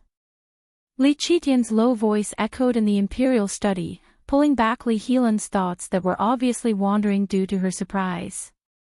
As soon as he finished speaking, the hall's door was pushed open by the chamberlain. Pang Xiao was dressed in a dark purple robe with arrow sleeves and a purple gold crown on his head. He walked in quickly and bowed, "This humble subject pays his respects to your Majesty." He was born tall and thin, and the purple robe with arrow sleeves today set off his noble and natural aura. Especially the pair of phoenix eyes under the slanted sword-like eyebrows. Just one look at Li Helan was enough to make her fall head over heels for him. Li Helan couldn't help but think in her heart, "It's true that one day without seeing Pang Xiao feels like 3 years. Now that I've seen him, even my bad mood has improved." Li Helan heard Li Chitian's voice and suddenly came back to her senses. She looked up and met Li Chitian's impatient eyes. Only then did she realize that she had been distracted. Li Chitian said again, "What are you thinking about? Did you catch a cold and feel unwell?" "Imperial brother, it's nothing. Lon is fine." Li Helan looked at Pang Xiao with a smile. "Brother Zhao's robe with arrow sleeves today is not bad." Pang Xiao hurriedly cupped his hands, "This subject doesn't dare." Li Helan quickly glanced at Li Chitian and then said, "We grew up together. Didn't we all call each other that? Imperial brother won't mind. Isn't that right, Imperial brother?" Li Helan looked at Li Chitian coquettishly, which made Li Chitian unhappy again. He wasn't in the mood to investigate why Li Helan was so frivolous. Anyway, he had achieved his goal, so he didn't want to pursue it any further. Li Chitian smiled very gently and reprimanded in a not-so-strict tone, "Nonsense. How can the present be compared to the past? You should call Pang Jishi Wang Yi. What's more, you're already married now. Ji Lan and Pang Jishi are close friends. If you call Pang Jishi the way you did in the past, what will Ji Lan think?" Li Helan's face flushed red. For a moment, she was speechless. She couldn't help but steal glances at Pang Zhao's reaction. She was afraid of seeing Pang Zhao's annoyance, but she was also afraid that Pang Xiao would be indifferent. Naturally, she saw the latter. Pang Xiao stood with his hands by his side, looking respectful and obedient. He was unmoved by Li Helan's words and didn't take her seriously at all. Li Helan's joy of seeing Pang Xiao was completely washed away by his cold and indifferent attitude. Li Qitian saw the two like this and knew what to do. He said, "Lan go down. We have something to discuss with Prince Zhongshuan." "Yes." Li Helan acknowledged and left.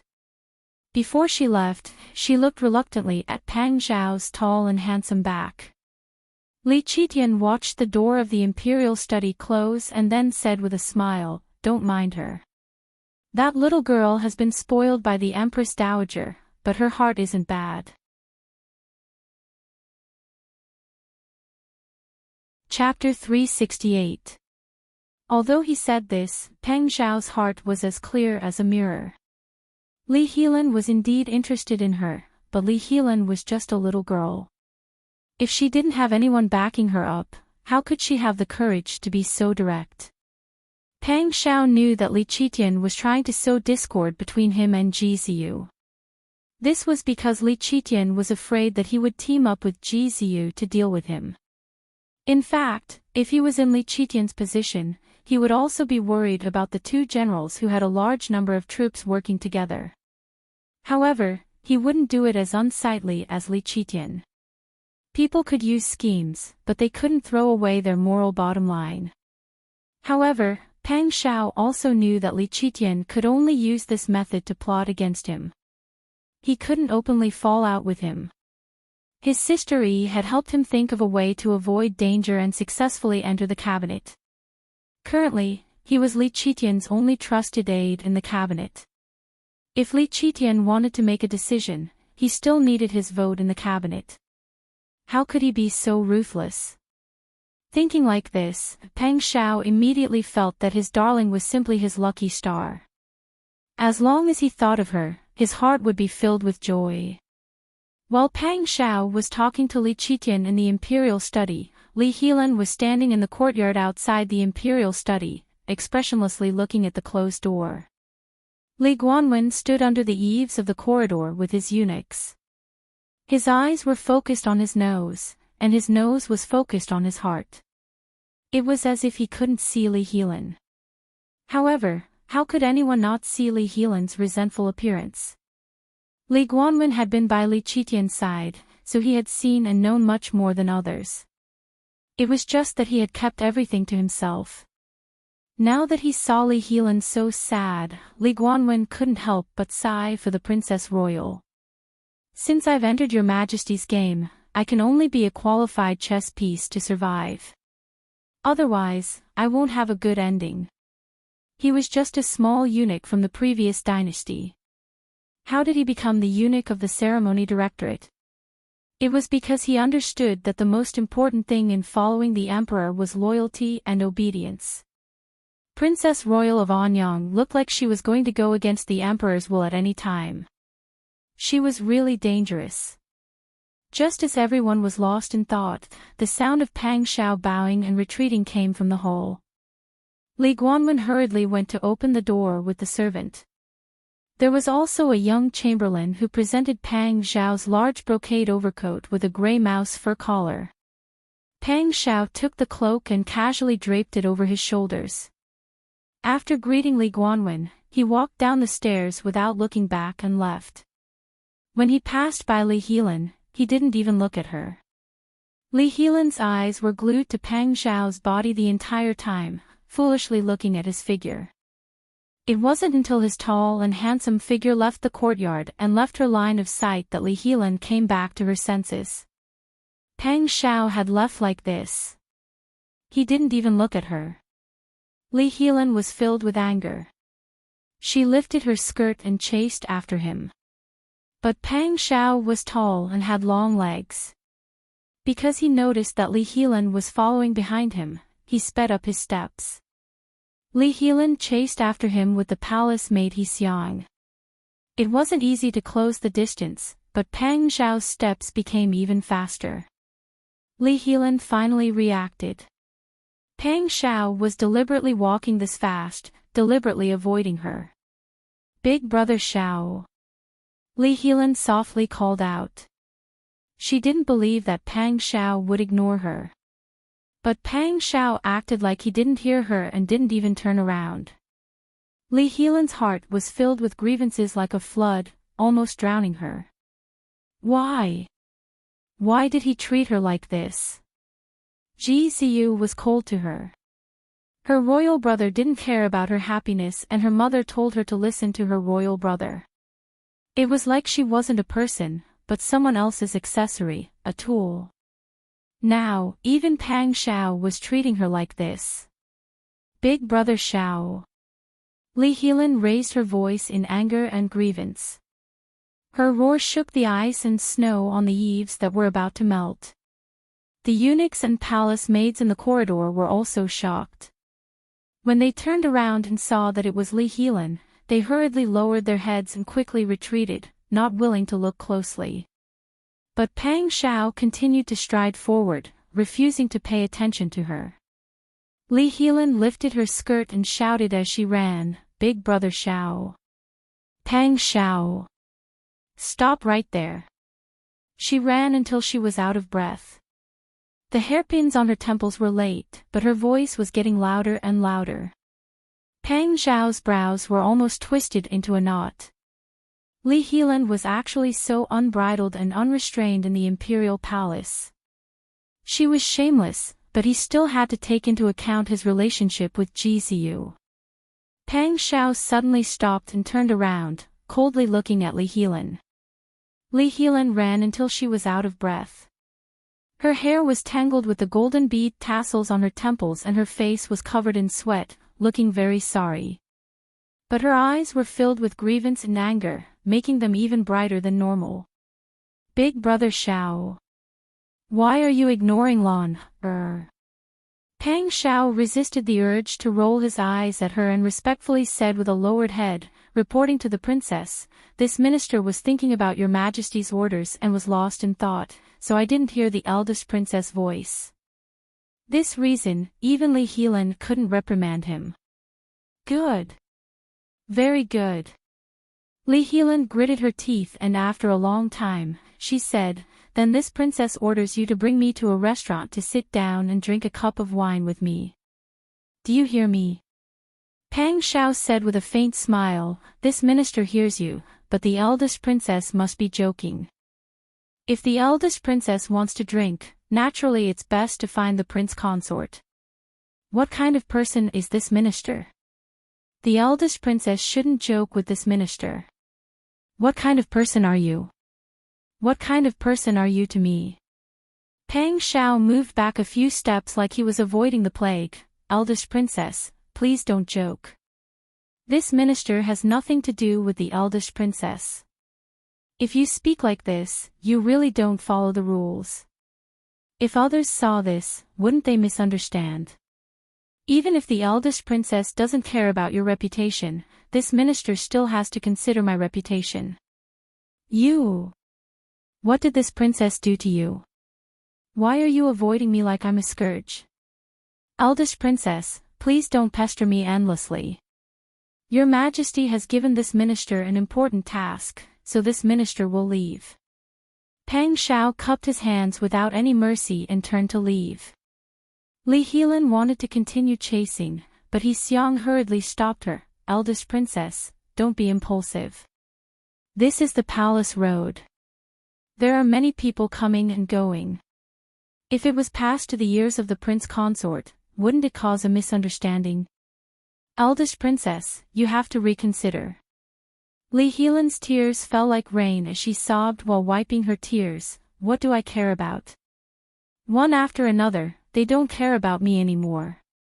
Even if I died now, no one would shed a single tear. You mustn't say this. You are a princess, a golden branch and jade leaf. You are the pearl of the Empress Dowager and your Majesty. How could anyone not care about you? Scram! This one doesn't need you to care about me." Li Helan threw off He Xiang's hand and walked forward while crying. He Xiang looked at Li Helan's back with a frown and shook her head with a sigh. There were some things that even a servant like her could see clearly, so why couldn't the eldest princess understand? Now that such a ruckus had been stirred up, wouldn't it be known to everyone? I'm afraid your majesty also wants this, right? As soon as she thought this, Hee-seong quickly shook her head and chased out all the thoughts she shouldn't have. She was just a servant, how could she have the life to ask about her master's matters? It was better for her to keep her little life. However, how could there be an impenetrable wall in this world? Chapter 369. The rumors in the city hadn't reached Qin Yining's ears yet. At this time, she was accompanying the Sun clan to the jewelry store to choose a head ornament. Mother, at my age, I don't need such expensive head ornaments. If I wear them, I won't look good. Qin Yining pushed a brocade box covered with red velvet to the Sun clan. In the box, there were 64 pieces of exquisite gold thread jewelry inlaid with rubies. From the large pieces to the small pieces of earrings and rings, each piece was exquisite and detailed. They shone dazzlingly under the sunlight and were very luxurious. I think it's just right for Mother to use it. Qin Yining took a ruby hairpin with a golden bead tassel and compared it with the Sun clan's hair bun. She said with a smile, "It's really good. Mother's children are fair and clean. This ruby suits Mother's skin color. Moreover, Mother's status can also support such gorgeous jewelry. Why would I need to wear these?" The Sun clan's lips curled up at her daughter's praise. She put the tassel hairpin back into the box. I want to take advantage of this moment to choose a set of good head ornaments for your dowry in the future. On the way here, we threw away almost all of our valuables. We didn't prepare any decent head ornaments for you earlier. Your father said that he plans to hold your coming-of-age ceremony this year. After that, he will discuss marriage. It's not a bad idea to choose a head ornament for your dowry in advance. Qin Yining blushed at the Sun clan's words. Inexplicably, the image of Pang Xiao wearing a red python robe appeared in her mind. However, when she heard the Sun clan say, "discuss marriage," she felt a little nervous. As a woman, she naturally had to listen to her parents and matchmakers for important matters such as marriage. However, her relationship with Pang Xiao was already so close, but she might not be able to obtain the approval of old madam and her mother. After all, they didn't know any inside information. If she couldn't marry Pang Xiao in the end, she would regret it for the rest of her life. However, after thinking about it, Qin Yining put down her worries. Because her relationship with Pang Xiao was approved by Qin Huayuan. Whether it was the old madam or the Sun clan, they had to ask Qin Huayuan in the end if they wanted to discuss her marriage. At this moment, Qin Yining was really glad that his father was open-minded. In the end, the Sun clan still had the heart of a loving mother. They used their own money to buy the noodle. The price of this set of head ornaments was enough for an ordinary wealthy family to marry a daughter. When you go back, hide this first. Don't let old madam and the other sisters see it. Right now, the family is living a tight life. If they know that I use so much money, even if it's my personal belongings, they will talk about it. Mother, I understand. Qin Yining couldn't help but smile. The Sun clan member pinched Qin Yining's cheek and said, "Don't laugh at me. I'm just worried that something might happen. When you have your coming-of-age ceremony, we'll choose one from here to use. When you get married, this set of head ornaments will be just right. It's festive and noble." Qin Yining was amused by the rarely seen happy appearance of the Sun clan. "Mother, you're planning too early. My matters haven't even been set in stone yet. Do you still need to worry about this? My daughter was born with such beauty and your father is supporting you. Are you still afraid that you won't be able to find a good marriage? It's always been a family with hundreds of suitors. We're just newcomers, and because of our past, we can't publicize it." "Silly girl, do Do you believe that if we release the news that you want to discuss marriage, our family's doorstep will be flattened by people? You're exaggerating. Qin Yining laughed again. The mother and daughter chatted and laughed, causing Mother Jean, Ji Yun, and Xian Yun to laugh as well. After the group bought the jewelry, they went to the tea house to find a private room to sit down and rest. The Sun clan ordered a pot of Jingshan Xiaozhong and a few snacks, and chatted with Qin Yining while drinking tea. Qin Yining realized that ever since the Sun clan found out that Chao Yuqing was no longer Qin Huayuan's concubine, the Sun clan's entire face glowed with radiance. It was as if they had suddenly become 10 years younger, and they were much more amiable and calm when dealing with people. The Sun clan liked this daughter more and more now, not only because she looked like the young Qin Huayuan, but also because of her intelligence and calmness. Although she was a mother, she could always find a sense of security from her daughter. It was as if she could think of a way to solve anything. The relationship between the mother and daughter had become much closer in recent days. Just as the atmosphere was harmonious, Qin Yining vaguely heard someone talking loudly in the hall downstairs. They seemed to have mentioned Prince Zhongshuan. The Sun clan was also very curious, so she raised her eyes to look at Qin Yining. Qin Yining signaled to Ji Yun. Ji Yun immediately went to open the lattice window facing the hall on the first floor. The noise in the hall entered her ears, and she could also clearly hear the man's voice just now. So, a good man like Prince Zhongshuan, how many women's hearts will he steal? Even a woman like the eldest princess can't forget him. I really don't know which woman in this world can refuse such an outstanding man. Such a joke caused everyone in the hall to laugh, and the laughter seemed to be particularly meaningful. Qin Yining raised her eyebrows. She didn't know what happened between Pang Zhishi and Li Helan. Although she was curious, she didn't doubt Pang Xiao.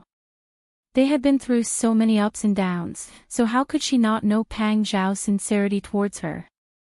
However, when Bing Tang, Ji Yun, and Xian Yun heard this, they became nervous. Especially the Sun clan. When they heard someone mention Pang Xiao, their faces immediately darkened. They carefully glanced at Qin Yining, afraid that their daughter would be upset, so they stood up and said, "Sister Yi, we're tired from shopping today. Let's go back." Okay. Qin Yining smiled and agreed. Then, she accompanied the Sun clan in the car and left. Before getting into the car, Qin Yining looked at Jingzhi, who was following beside her. Jingzhi immediately came forward. Qin Yining whispered a few words in Jingzhi's ear. Jingzhi immediately obeyed and left. Qin Yining returned home and tidied up the jewelry she had just bought. Bing Tang observed Qin Yining's expression. When he saw that she wasn't angry, he said in a low voice, "Miss, don't think too much. Wang Yi isn't that kind of person." "That's right." Bing Tang spoke up. Ji Yun and Xian Yun also tried to persuade her. Only Qiu Lu, who didn't go out with them today, was confused. She didn't know what had happened. At this time, Jingzhi returned. "Miss, this subordinate has asked around outside. There are many kinds of rumors, but to summarize, it's that Anyang Princess Royal chased after Prince Zhongshuan. It seems like she wanted to express her goodwill, but after being rejected by Wang Yi, she cried and made a scene." As he spoke, he took out an envelope and presented it to her with both hands. "When I returned home, I met Master Zhong's servant who came to deliver a letter to you." This subordinate brought the letter in. Qin Yining took the letter. When she saw that there was no head written on it, she curiously took out the letter. The content of the letter was very simple. There were only 4 words written in bold calligraphy that penetrated the back of the paper: "There is no such thing." Pang Xiao was afraid that she would think too much, so he specially sent her a note.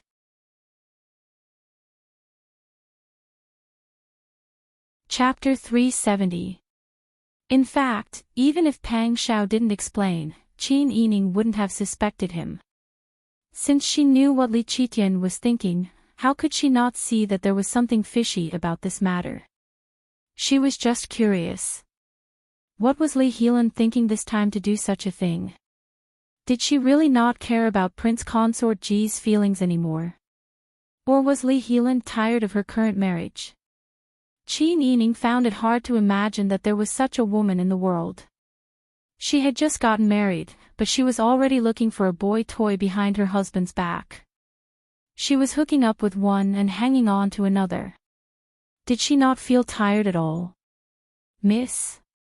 Bing Tang became more and more worried when he saw Qin Yining fall into deep thought after laughing and holding the note.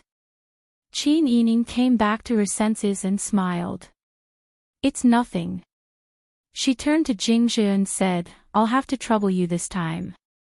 Jingzhe hurriedly cupped his hands and bowed. This is subordinate's duty. If you don't have any other orders, subordinate will take his leave. After Jingzhe left, Bing Tang asked, was it Wang Yi who wrote the letter to you? Yes. He even wrote a note to explain the rumors out there. Qin Yining put the letter back into the envelope. She wanted to burn it, but then she thought that since her father had already tacitly approved of her relationship with Pang Xiao, it would be a pity if she didn't keep such an interesting letter as a memento. Thinking of this, Qin Yining handed the letter to Bing Tang. Keep it for me. Put it together with the jewelry just now. Bing Tang couldn't help but laugh. Miss, aren't you afraid that people will find out that you and Wang Yi are having a private affair? Qin Yining raised her eyebrows innocently. There are even worse rumors out there. Maybe someone will write a book about how I was kidnapped to the Prince Zhongshuan's residence. Why would I care about a private affair? Miss, you're just going all out. Wrong, this is called being free and easy. The maidservants chatted and laughed, causing Qin Yining to also laugh along. Seeing that Qin Yining did not hold any grudges, Ji Yun and Xian Yun secretly heaved a sigh of relief. When they thought of Li Helan, they became even more annoyed. She was the eldest princess of a noble family, and she was already married. Moreover, her husband was such an outstanding person. However, the eldest princess still didn't know how to be satisfied. Not only did she flirt around all day, she even coveted Wang Yi. Wasn't this deliberately making things difficult for him? Ji Yun and Xian Yun were both nurtured by Pang Xiao's side. Naturally, they hoped that Pang Xiao and Qin Yining could be sweet together. The appearance of someone like Li Helan made the two of them very angry. Qi Yun even fantasized that it would be great if he could teach Li Helan a lesson. At this time, in front of the prince consort's residence, Li Helan was wearing a magenta-colored large-sleeved jacket with embroidered floral patterns. She was wearing a yellow dress and a red cloak with a white fur collar. She was currently glaring at the doorman blocking her path. Open your eyes wider and look at who this princess is. This princess is the eldest princess. You even dare to block this princess's path. Do you not want to live anymore? Eldest princess, please calm your anger. The doorman was a tall man. He stood straight and his short robes made him look more like a soldier than a doorman. His words were also very straightforward. The Marquis has ordered that no one is allowed to visit. Eldest princess, how about you go back first? When the Marquis is free, he will naturally come find you. Li Helan's eyes were red from anger. What kind of words were these? What kind of words were these? This princess is the eldest princess, yet she has been rejected outside her husband's door. She has to go back and wait for him to be free. Has your head been clamped by the door? Has there been such a rule since ancient times? Li Helan reached out to push the door open. The doorman took a step back and stood in front of the door. He lowered his head and said, Eldest princess, please don't blame me. This little one is the Marquis' servant, so naturally I will listen to the Marquis' orders. If the Marquis says he won't see anyone, then he won't see anyone. Eldest princess, please go back. Li Helan finally heard it clearly. This person called Jiziyu Marquis and not Prince Consort. So this person really was Jiziyu's trusted aide. Perhaps he was even brought back from the military. Jiziyu actually had a soldier stand in front of the door. Could it be that he wanted to block her? Tears welled up in Li Helan's eyes, and she immediately began to cry. The doorman lowered his head and did not look at Li Helan. It was like he did not see her cry at all as he stood there motionless like a piece of wood. At this time, the door to the Prince Consort Palace was pushed open. Jiziyu was wearing a white robe with a gray fur coat on his shoulder. His lips were slightly curled as he turned around to say something with a faint smile. Behind Jiziyu was the incomparably handsome Pang Xiao wearing a purple robe with a jade crown on his head. Perhaps he never thought that Li Helan would be blocked in front of the Prince Consort Palace, but Pang Xiao's footsteps paused before he came forward to give a bow. Greetings to the eldest princess. The faint smile on Jiziyu's face had already disappeared. When he looked at Li Helan, his eyes were calm and there was no expression on his exquisite face. He also gave a bow with Pang Xiao, greetings to the eldest princess. Because of all the rumors outside, Li Helan was worried that Jiziyu would think too much, so she quickly came to explain. Who would have thought that Pang Xiao would move faster than her? Moreover, the Prince Consort Palace did not allow her to enter, but Pang Xiao had swaggered out. Even if Li Helan knew that Pang Xiao and Jiziyu had a life-and-death relationship, she couldn't help feeling angry. She was the eldest princess. Could it be that her status was lower than a prince with a different surname? What does the Prince Consort mean by this? Li Helan asked in a deep voice. Jiziyu stood up and said in a voice that was neither servile nor overbearing, "What is the eldest princess asking?" The doorman said that the Prince Consort Palace does not allow anyone to visit. Why is it that this one, the person closest to you, is not allowed to enter, but the Prince Consort Palace allows Prince Zhongshuan to enter? Or could it be that the Prince Consort only ordered people to stop this one and allow anyone else to enter? Are you only targeting this one? Jiziyu heard this and looked at Li Helan without any expression. His voice was calm as he said, "Why does the eldest princess think this? Could it be that the eldest princess thinks that I have a reason to target the eldest princess and not allow you to enter?" Li Helan's throat choked. She had forgotten her reason for being angry, but now she remembered it. She looked at Pang Xiao standing behind Jiziyu and looking at her with disdain. Li Helan felt her ears burn and she couldn't help but look away. Jiziyu frowned and said, "Could it be that the rumors outside are true?" Li Helan quickly said, "No, this one." Jiziyu turned to look at Pang Xiao. "Ji-shi?" Pang Xiao frowned. "Alon, you should know my character." Jiziyu looked at him with a dark face. "I know what kind of person you are, but similar things happen again and again. How can I trust you?" "Alon." Pang Xiao frowned and his phoenix eyes flashed. "You and I have been brothers for so many years. Am I the kind of person who would steal my brother's wife? If you're not, then why are there such rumors outside? Could it be that it's the eldest princess' fault?" Jiziyu suddenly pulled out the soft sword at his waist. With a shake of his hand, the sword suddenly became straight.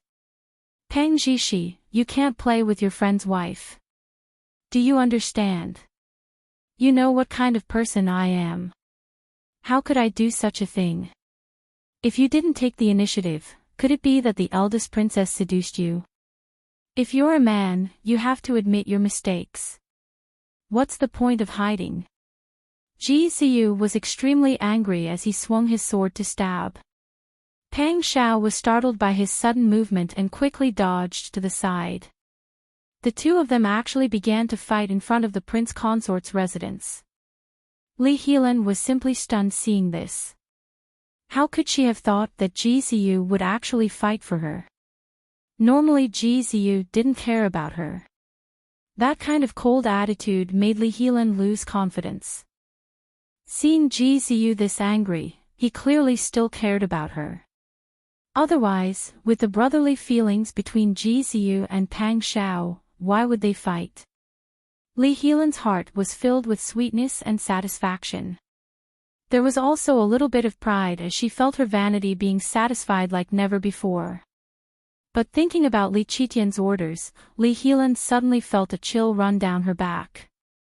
Seeing the two of them fighting, Li Helan had to admit that her royal brother's plan had worked. At this time, Ji Ziyu's sword pierced Pang Xiao's arm and blood began to pour out. Ji Lan. You bastard, you're still being serious.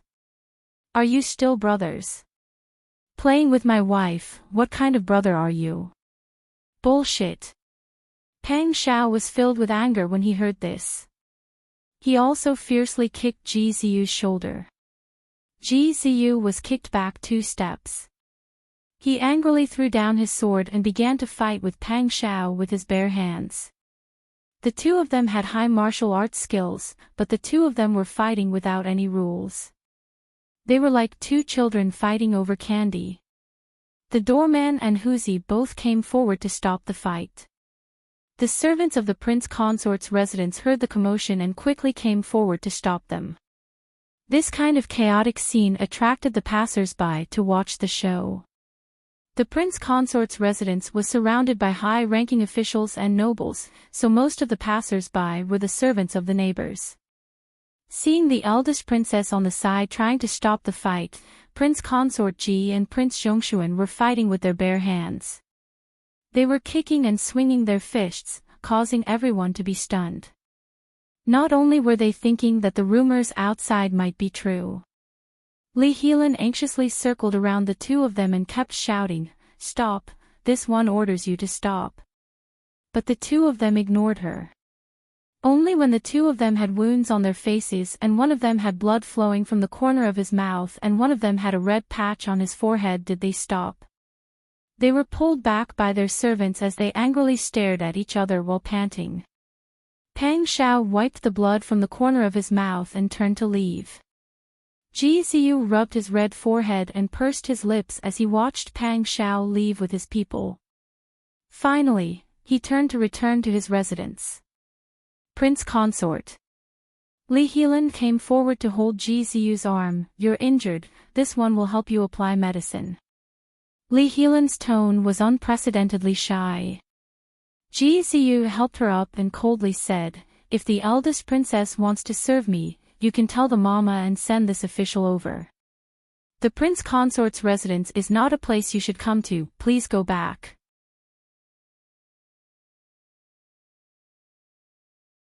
Chapter 371. Translator, Endless Fantasy Translation Editor, Endless Fantasy Translation. Qin Yining heard the news that Pang Xiao and Ji Ziyu were fighting in front of the prince consort's manor on the same day and was stunned. They weren't children, so how could they fight like this? 2 war gods fighting because of a woman, and it wasn't a competition of martial arts, but a fight of fists and kicks. Just thinking about it, Qin Yining couldn't bear to look at it. Weren't these two afraid that the Tiger Army and Dragon Stallion Army soldiers would find it hard to accept? However, Qin Yining didn't need to think too much and could guess what was going on. Regardless of whether Pang Xiao and Ji Ziyu agreed to put on a show, or if he purposely provoked Ji Ziyu to fight, this scene was definitely what Your Majesty wanted to see. Anyone with a discerning eye knew what Li Qitian was planning. He was slowly encroaching on the 2 nobles who held military power. He spared no effort in weakening Pang Xiao and Ji Ziyu's suspicions.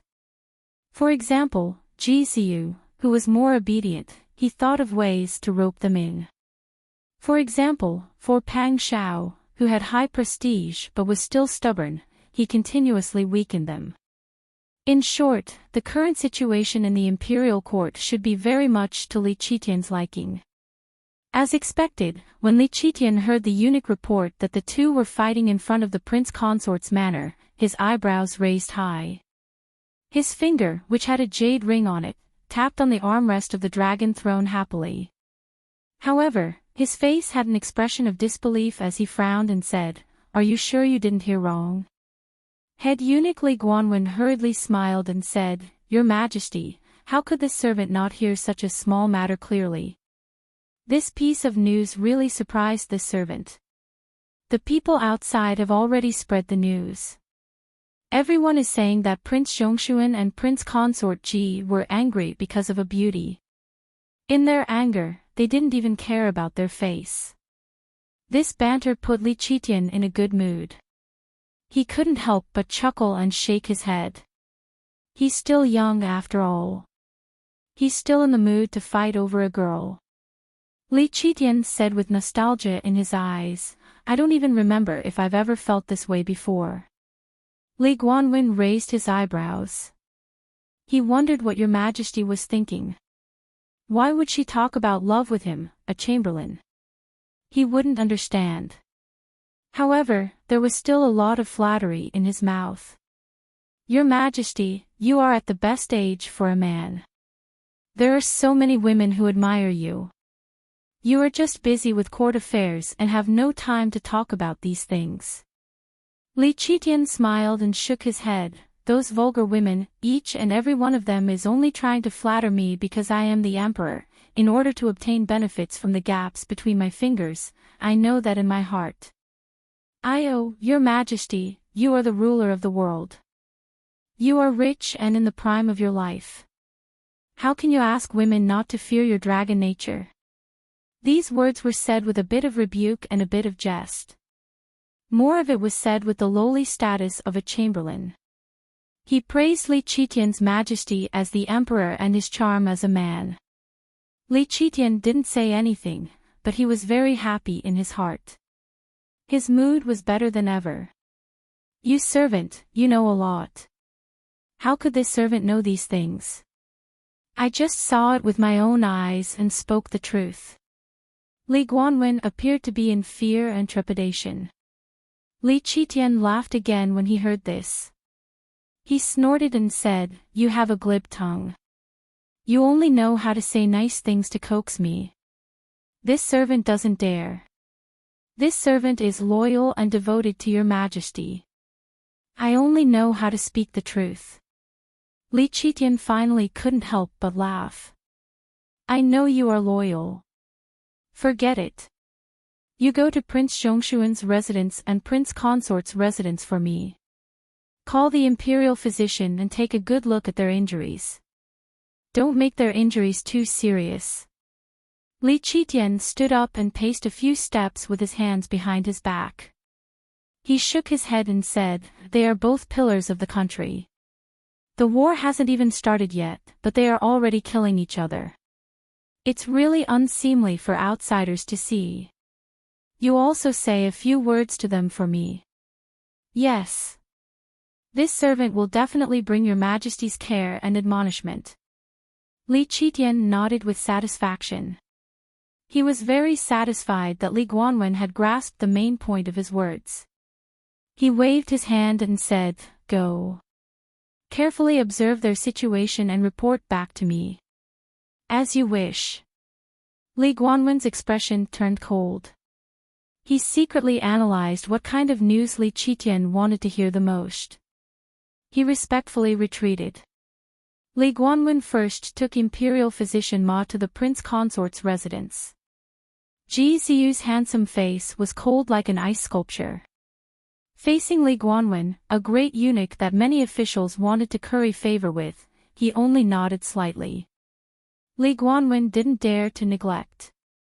He respectfully bowed and quickly glanced at Ji Ziyu's red and swollen forehead. He lowered his head and didn't dare to look. Imperial Physician Ma took Ji Ziyu's pulse and examined him. He said, "Prince Consort, these are all superficial wounds. It's not serious.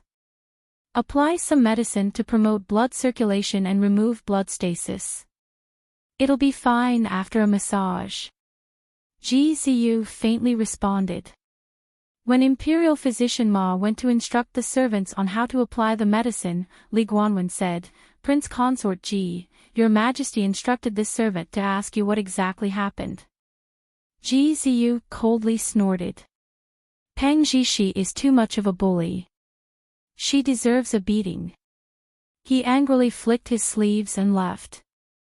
Li Guanwen stood in the same place. He knew that Gzu's personality was like this, so he didn't bicker with him. After Imperial Physician Ma instructed the servants in the Prince Consort's residence, he went to Prince Zhongshuan's residence. The reception in the Prince Consort's residence was much more enthusiastic than that of the Prince Consort's residence. The doorman passed the message inside. Not long after, the Prince Consort's chief steward, Su Weiji, came out to greet Li Guanwen politely. Chief Steward Li, please take a seat inside. You flatter me. I came here by imperial edict and am in a hurry to report back.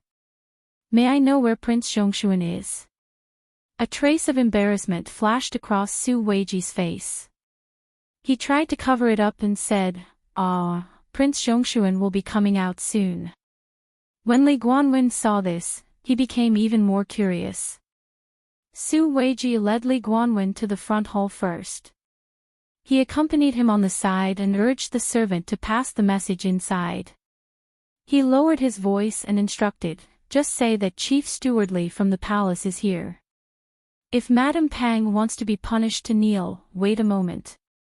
The servant hurriedly left. Li Guanwen keenly caught the words Madame Pang and kneel as punishment. He couldn't help but feel surprised. He didn't expect that Prince Zhongshuan, who was like a tyrant, would be punished to kneel at home.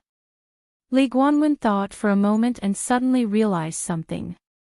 He didn't expect Madame Pang to be so dignified when she returned to Prince Zhongshuan's residence. Prince Zhongshuan, who had outstanding military achievements, was also so filial. He actually listened to whatever his mother said. Li Guanwen repeatedly clicked his tongue. He felt that Your Majesty would definitely want to know about the interactions between Prince Zhongshuan and his mother. Therefore, Li Guanwen immediately put on the airs of the chief of eunuchs and said, Your Majesty also ordered me to send my regards to Madame Pang. Why don't we go and see? As he said this, he stepped into the inner residence. Su Weiji's face turned pale when he heard this. He anxiously scratched his ears and cheeks and said, This is not appropriate. Our Wang Yi will be coming out soon. Li Guanwen dragged his voice and looked at Su Weiji with great dignity. I came here by imperial edict. Are you going to defy imperial edict? I don't dare. This lowly one doesn't dare. Su Weiji's body trembled. He hastily bowed and apologized. He said with great fear, I hope Chief Steward doesn't take offense. Since Chief Steward came here by imperial edict, I think the master inside won't have any complaints. Chief Steward, please come with me.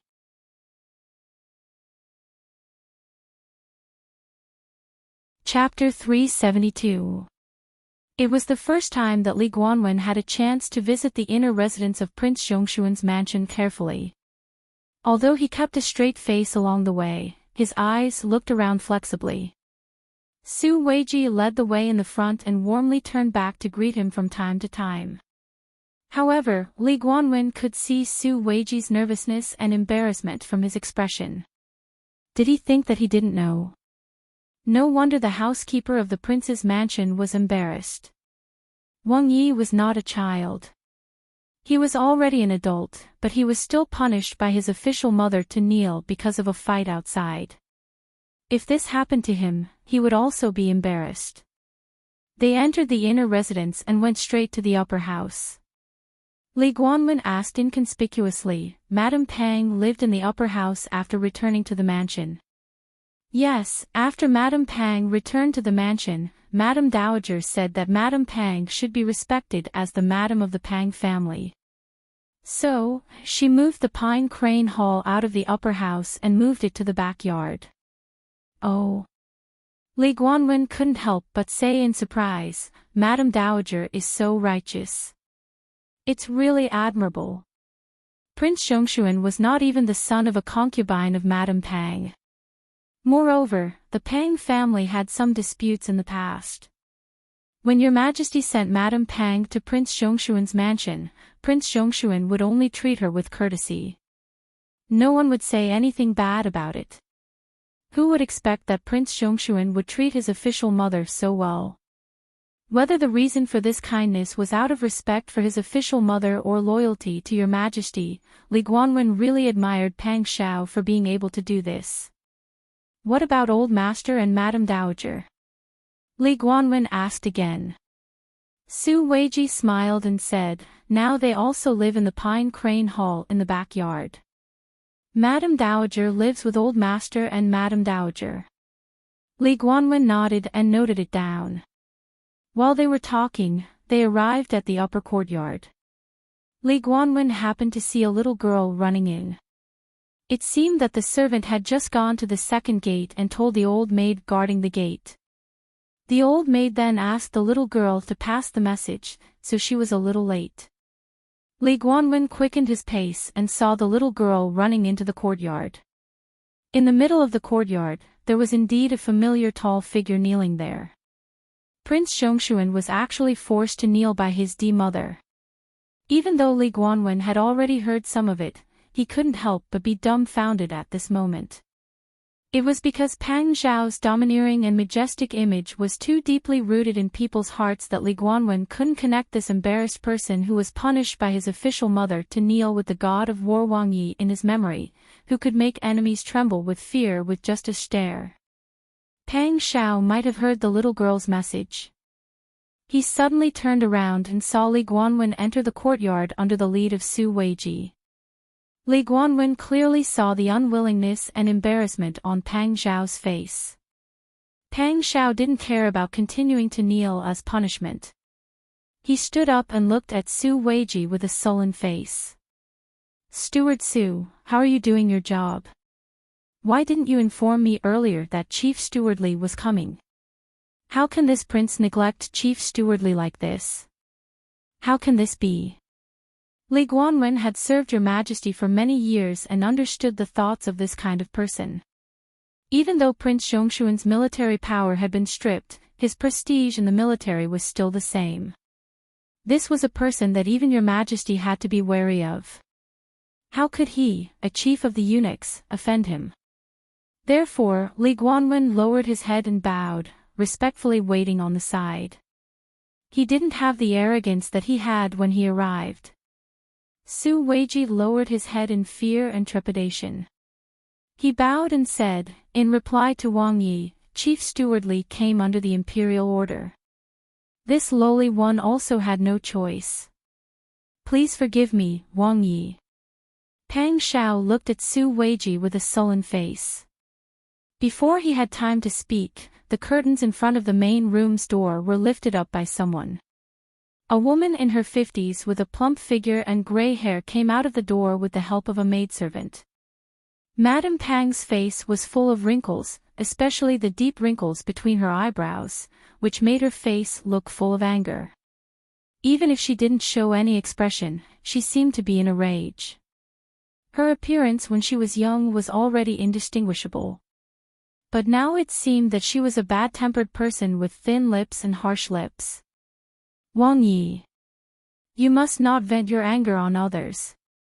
Madame Pang frowned and said, Chief Steward Su has done his best for the mansion. Chief Steward Li came under the imperial order. How could Chief Steward Su stop him? These words of reprimand, the reason was right, but was it really good to say it out loud? Li Guanwen was an outsider, but the corner of his mouth twitched when he heard it. Pang Xiao bowed respectfully.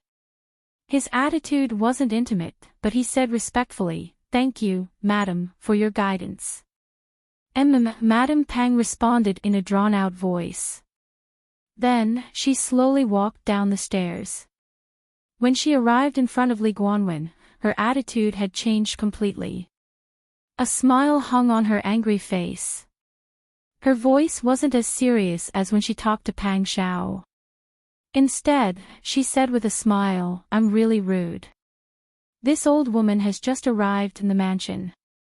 I haven't had the time to reorganize the mansion. The whole mansion is in a mess. I'm sorry for making you laugh." "Don't say that. Old madam, you should take care of your health. Your Majesty is also concerned about your health." Madame Pang's eyes narrowed with a smile. "This old woman is vulgar. Your Majesty still has to worry about me. I'm really scared. Your Majesty, please rest assured. This old woman will certainly admonish Wang Yi. There won't be such an absurd thing in the future." "Oh, please don't say that." Li Guanwen had been wailing in his heart for a long time. How capable was this Madame Pang? Her husband had died many years ago, but she still talked to Pang Xiao like this. She didn't take him in as a concubine's son, nor did she raise him. Moreover, she didn't speak to Wang Yi in such a way. "Wang Yi is your Majesty's backbone. This time, I came here under the order to check Wang Ye's injury. If Madame Pang doesn't mind, I'll call the imperial physician to come and check Wang Yi. Then, I'll have to thank your Majesty for your understanding." Li Guanwen went to call imperial physician Ma. The wound on Pang Xiao's arm was bandaged. However, there were still bloodstains on the snow-white gauze. It looked shocking. In addition, there was a bruise on the corner of his mouth. Even though Li Guanwen didn't see the scene of the two fighting with his own eyes, he could imagine that both of them must have used a heavy hand at that time. After imperial physician Ma re-bandaged Pang Xiao's wound and applied medicine, Li Guanwen saluted and asked respectfully, "Wang Yi, your Majesty wants this servant to ask you what happened at that time." Pang Xiao's sword-like eyebrows were raised. He angrily snorted and said, "That bastard is asking for a beating. Wait for this prince to seize the opportunity, I will definitely avenge this sword." In the end, he was still a person who fought on the battlefield. Under his anger, Li Guanwen couldn't help but shrink his neck. Madame Pang wasn't afraid of Pang Xiao at all. She said in a deep voice, "Wang Yi. You are a subject, but Prince Consort Ji is a relative of the imperial family. How can you speak like this? Don't you remember the family rules of the Pang family?" Pang Xiao frowned when he heard this. It could be seen that he was on the verge of exploding in anger, but he still didn't refute. Madame Pang said, "In the end, you didn't have the fate to be raised in the mansion. You learned some rascals in the marketplace. How did your mother teach you? If you grew up in the mansion, you wouldn't be so unruly. If your father was still alive and saw that you didn't make any progress, he would break your legs." When Li Guanwen heard this, he almost knelt down to Madame Pang. In the whole world, among the people who were unrelated to Pang Xiao, perhaps only Madame Pang dared to talk to him like this. Pang Xiao, who had endured for a whole day, finally couldn't control his anger. He said in a deep voice, "Madame Pang, this king respects you because of his father, whom he has never met. Don't push your luck." Madame Pang was stunned. Since she came to Prince Zhongshuan's mansion, she had never seen Pang Xiao angry with her. It was because of Pang Xiao's polite treatment and concession that Madame Pang had the confidence to discipline him. She didn't expect that a person who usually looked docile and harmless would be so terrifying when he released a murderous aura that only appeared on the battlefield. Pang Xiao said, "If it weren't for Madame Pang's jealousy, how could I not have the fate to be raised in the mansion? You know what happened in the past better than anyone else. This king respects you, but please don't go too far. At that time, my mother was driven away by you, and you sent people to assassinate her. She was lucky to escape. Since then, she has nothing to do with the general's mansion. I've never been recognized by you. My title of nobility was earned through my own hard work. I didn't borrow any of your Pang family's glory. I'm treating you courteously now because of my self-restraint. If you want to continue manipulating my mother, sizing her up and thinking that she's still the servant girl you persecuted in the past, then you're wrong. I, Peng Zhishi, don't have any other skills. As you said, I am a scoundrel. When the time comes, I will kill you. Let's see who can do anything to me. You. Madame Pang's face was pale. It was unknown whether she was angry or scared. You are simply incorrigible. You don't care about human relations. Pang Xiao smiled coldly. He turned around and asked Li Guanwen, did the chief steward see what happened today? Li Guanwen bowed his head and said, yes, I have been watching carefully. Wang Yi, do you have any orders? Pang Xiao said, it is good that you saw Madame Pang's unreasonable behavior clearly. Later, I will go to the palace to beg your majesty. I will also ask Chief Steward Li to testify for this king. Testify. Li Guanwen did not understand and said, Wang Yi, what do you want to do? Pang Xiao said, this king is very grateful that your majesty helped our Pang family find Madame Pang. However, this king's mansion is small and cannot accommodate 2 families.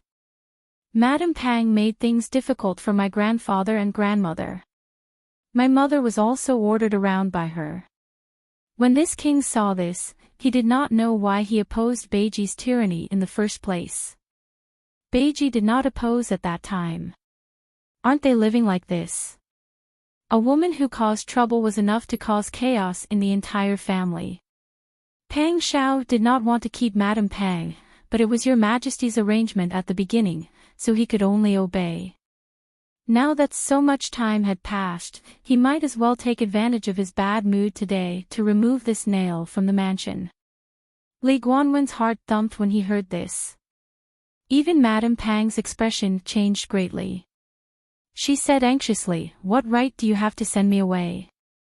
If it were not for your father, would you even exist in this world? I am your father's legal wife. For your father's sake, you have to be filial.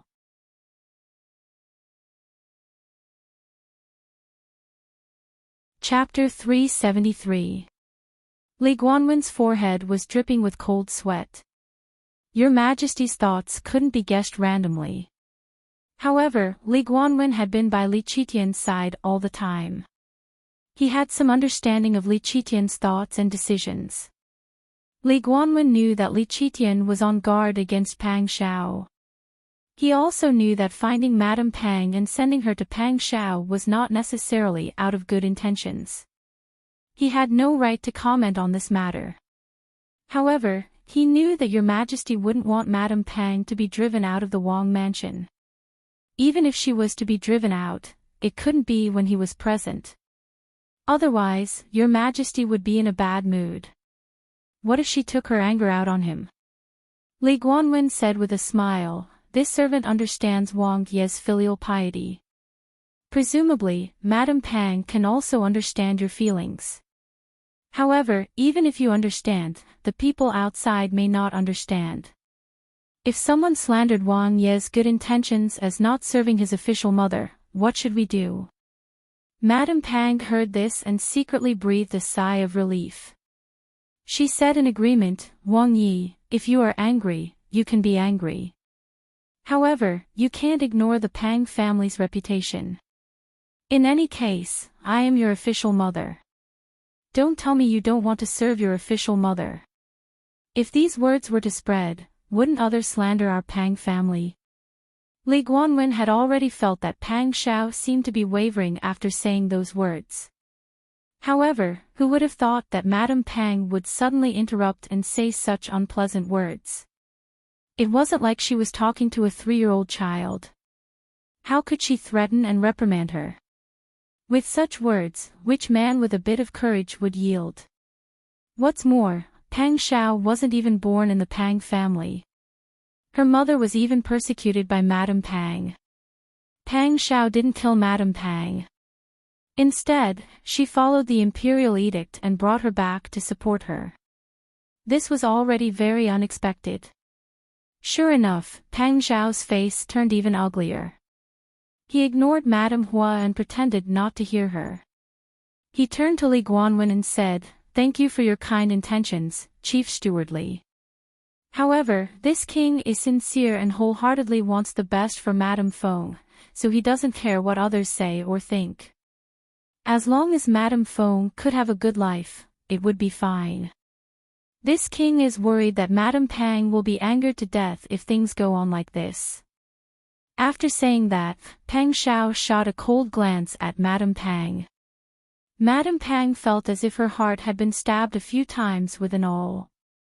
She could even feel the coldness in Pang Zhao's eyes, which were like that of a ferocious beast staring at its prey. She actually felt that if she didn't obediently walk out, upright, this time, Pang Xiao would have the ability to carry her out, horizontally. Why didn't she realize that this person was actually a wolf cub a while ago? His filial piety and obedience to her even made her feel that it was not bad to raise a son like Pang Xiao. She didn't know much about Pang Xiao, and because she let down her guard, she changed from observing him from the beginning to the current situation.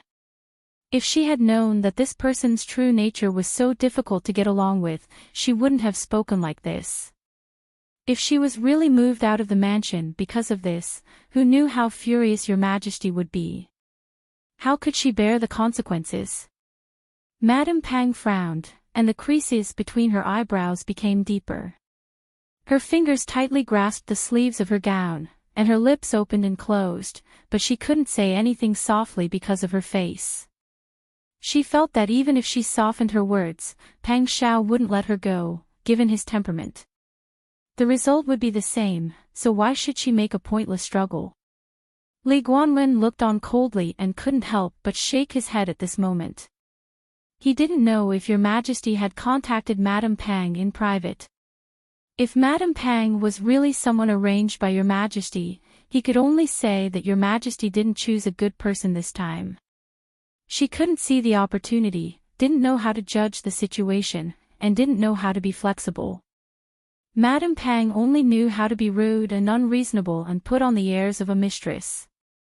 Not to mention that Pang Xiao saw this woman every day, even he, who saw her for the first time, was disgusted with Madame Pang. At this time, Pang Xiao had ordered Huzi to prepare the horse. He turned back and said to Li Guanwen, "I'll have to trouble Eunuch Li to be a witness in front of Your Majesty. Otherwise, this king will speak unilaterally and someone will slander him behind his back." Things had already come to this. Even if Li Guanwen resisted in his heart, what could he do? If he refused Pang Xiao face to face, he would be in an environment where he had to be on guard against Pang Zhao's revenge all the time in the future. Rather than that, it was better to make a good relationship. Prince Zhongshuan is really too polite. Although this servant is slow-witted, I can still distinguish between right and wrong. If Your Majesty asks, this servant will tell you the truth. In that case, I'll have to trouble Eunuch Li. Pang Xiao politely walked out with Li Guanwen. Under the cover of the cloak, he slipped an exquisite brocade bag into Li Guanwen's sleeve. Li Guanwen was stunned. He first touched the bag. The things in the bag were not gold or silver. Looking at the shape of the grains, it should be a bag of gems. Li Guanwen knew that a person like Pang Xiao would not be stingy. He couldn't help but feel happy in his heart. He carefully put the bag of gems into his sleeve pocket. Madame Pang stood stiffly in the same place. Seeing Pang Xiao and Li Guanwen talking and laughing as they left the inner residence, she gritted her teeth and squeezed out a word from between her teeth, "Ungrateful wretch." But no matter what Madame Pang thought in her heart, Pang Xiao still complained to Li Qitian. His arm was bandaged. When he saw Li Qitian, he knelt straight down with a thud. He first complained that Ji Ziyu had hurt him carelessly, shouting, "I have never been injured like this on the battlefield." Li Qitian wanted to see this scene the most in his heart. But in front of Pang Xiao, Li Qitian only comforted him with a few words and did not say much. Pang Xiao sighed softly and changed the topic. He said that he wanted to move Madame Pang out of the mansion. Li Qitian was quite surprised. Wasn't it fine before? Why did you suddenly say this?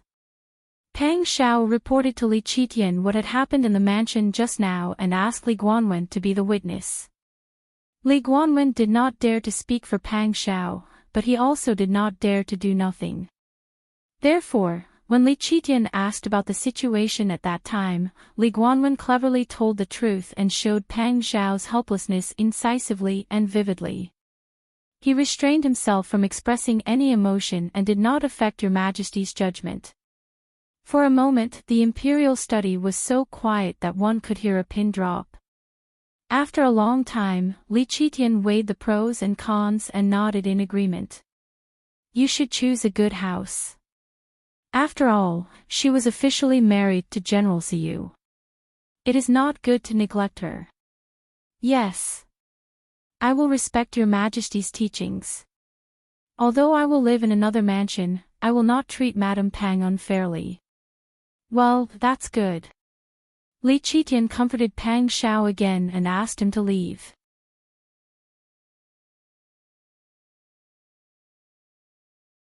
Chapter 374. When Li Guanwen heard Li Qitian's question, his heart skipped a beat.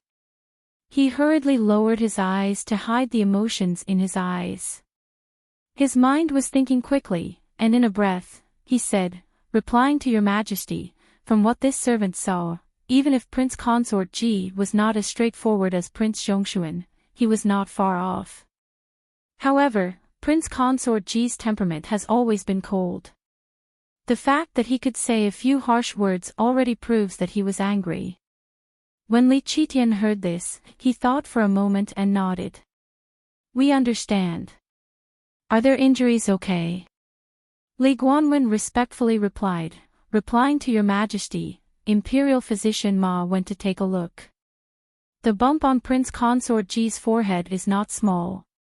It seems that Prince Consort Ji cherishes his face and probably doesn't want to go out for the next few days. Prince Zhongshuan's injuries are not serious. It's just that his arm was pierced by a sword. As for the other injuries, you saw it just now. Prince Zhongshuan's mouth is still blue. These two aren't kids anymore. Li Qitian helplessly shook his head and sighed. How old are they? They actually fought. We feel ashamed for them. If the civil and military officials of the imperial court knew about this, they would laugh their heads off. Your Majesty is right. Li Guanwen looked down.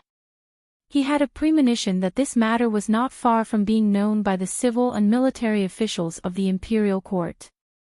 Li Qitian's mind was picturing the scene of Pang Xiao and Ji Ziyu fighting. The corners of his mouth twitched twice, as if he wanted to laugh, but for the sake of his face, he forced himself not to laugh.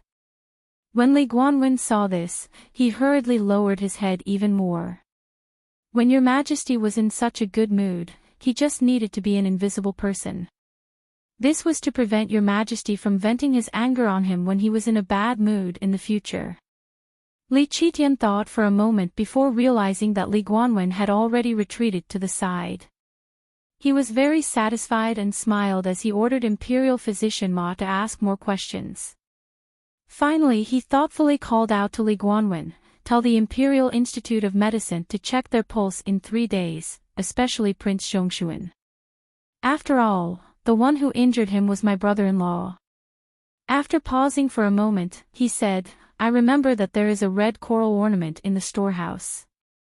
Go and send it to the eldest princess's residence and say that I gave it to Anyang to play with. Yes, this servant will go now.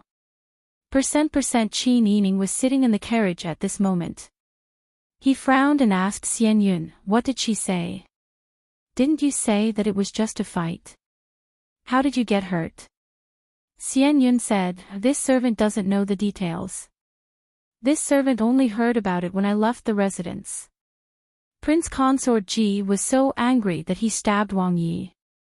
Although he didn't take his life, his blood spilled all over the ground at that time. This person is really. Qin Yining frowned and twisted his fingers. When he heard that these two people fought, he only thought that it was Pang Zhao's trick. Who would have thought that later he was stabbed by Ji Ziyu? Xian Yun saw that Qin Yining was so nervous about Pang Zhao and couldn't help but secretly laugh. "Miss, don't worry. When you see Wang Yi later, everything will be clear." Mississippi, outside the carriage, Xiao Shui whispered, "This servant has asked. Just now, Your Majesty's chief steward came to visit the prince's mansion. As a result, Wang Yi and Madame Pang quarreled in the inner residence. Wang Yi was so angry that he went to the palace to meet the emperor in person. He hasn't come back yet." Qin Yining's eyebrows twitched when he heard this. He said slowly, "I see. Let's wait in a hidden place and see what happens." "Yes." The group drove the carriage to a hidden alley opposite the prince's mansion. Qin Yining and Xian Yun stayed in the carriage. Jing Ziyu and the others were guarding around vigilantly. Qin Yining felt a little relieved now.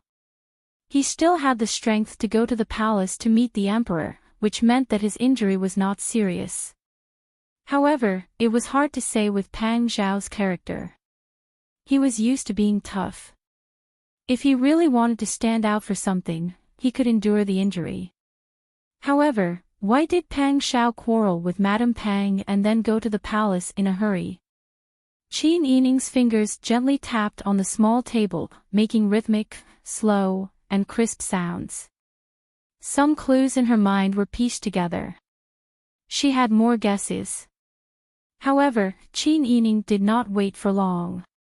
There was movement in the prince's mansion. First, a person and a horse quickly returned to the prince's mansion. Jing Ziyu only had time to take a look. After confirming that the person who came back was Pang Zhao, he went back and forth to Qin Yining. After a while, the side door of the prince's mansion opened again. A gorgeous carriage came out from inside. Behind it were 6 Lanhua carriages, followed by a group of servants. The procession came out of the side door in a mighty manner and stopped in front of the prince's mansion. Pang Zhao stood on the steps, wearing a cloak with a gray fur collar. He looked at the carriages calmly. There was a faint sobbing sound coming from the Lanhua carriage. Someone even opened the curtain and called softly, "Wang Yi, don't let us go. We are the concubines that Your Majesty gave to Wang Yi. We won't go." Pang Zhao said expressionlessly, "Madame Pang is this king's official mother. Now she has to live elsewhere to recuperate. If she goes alone, how can this king be at ease?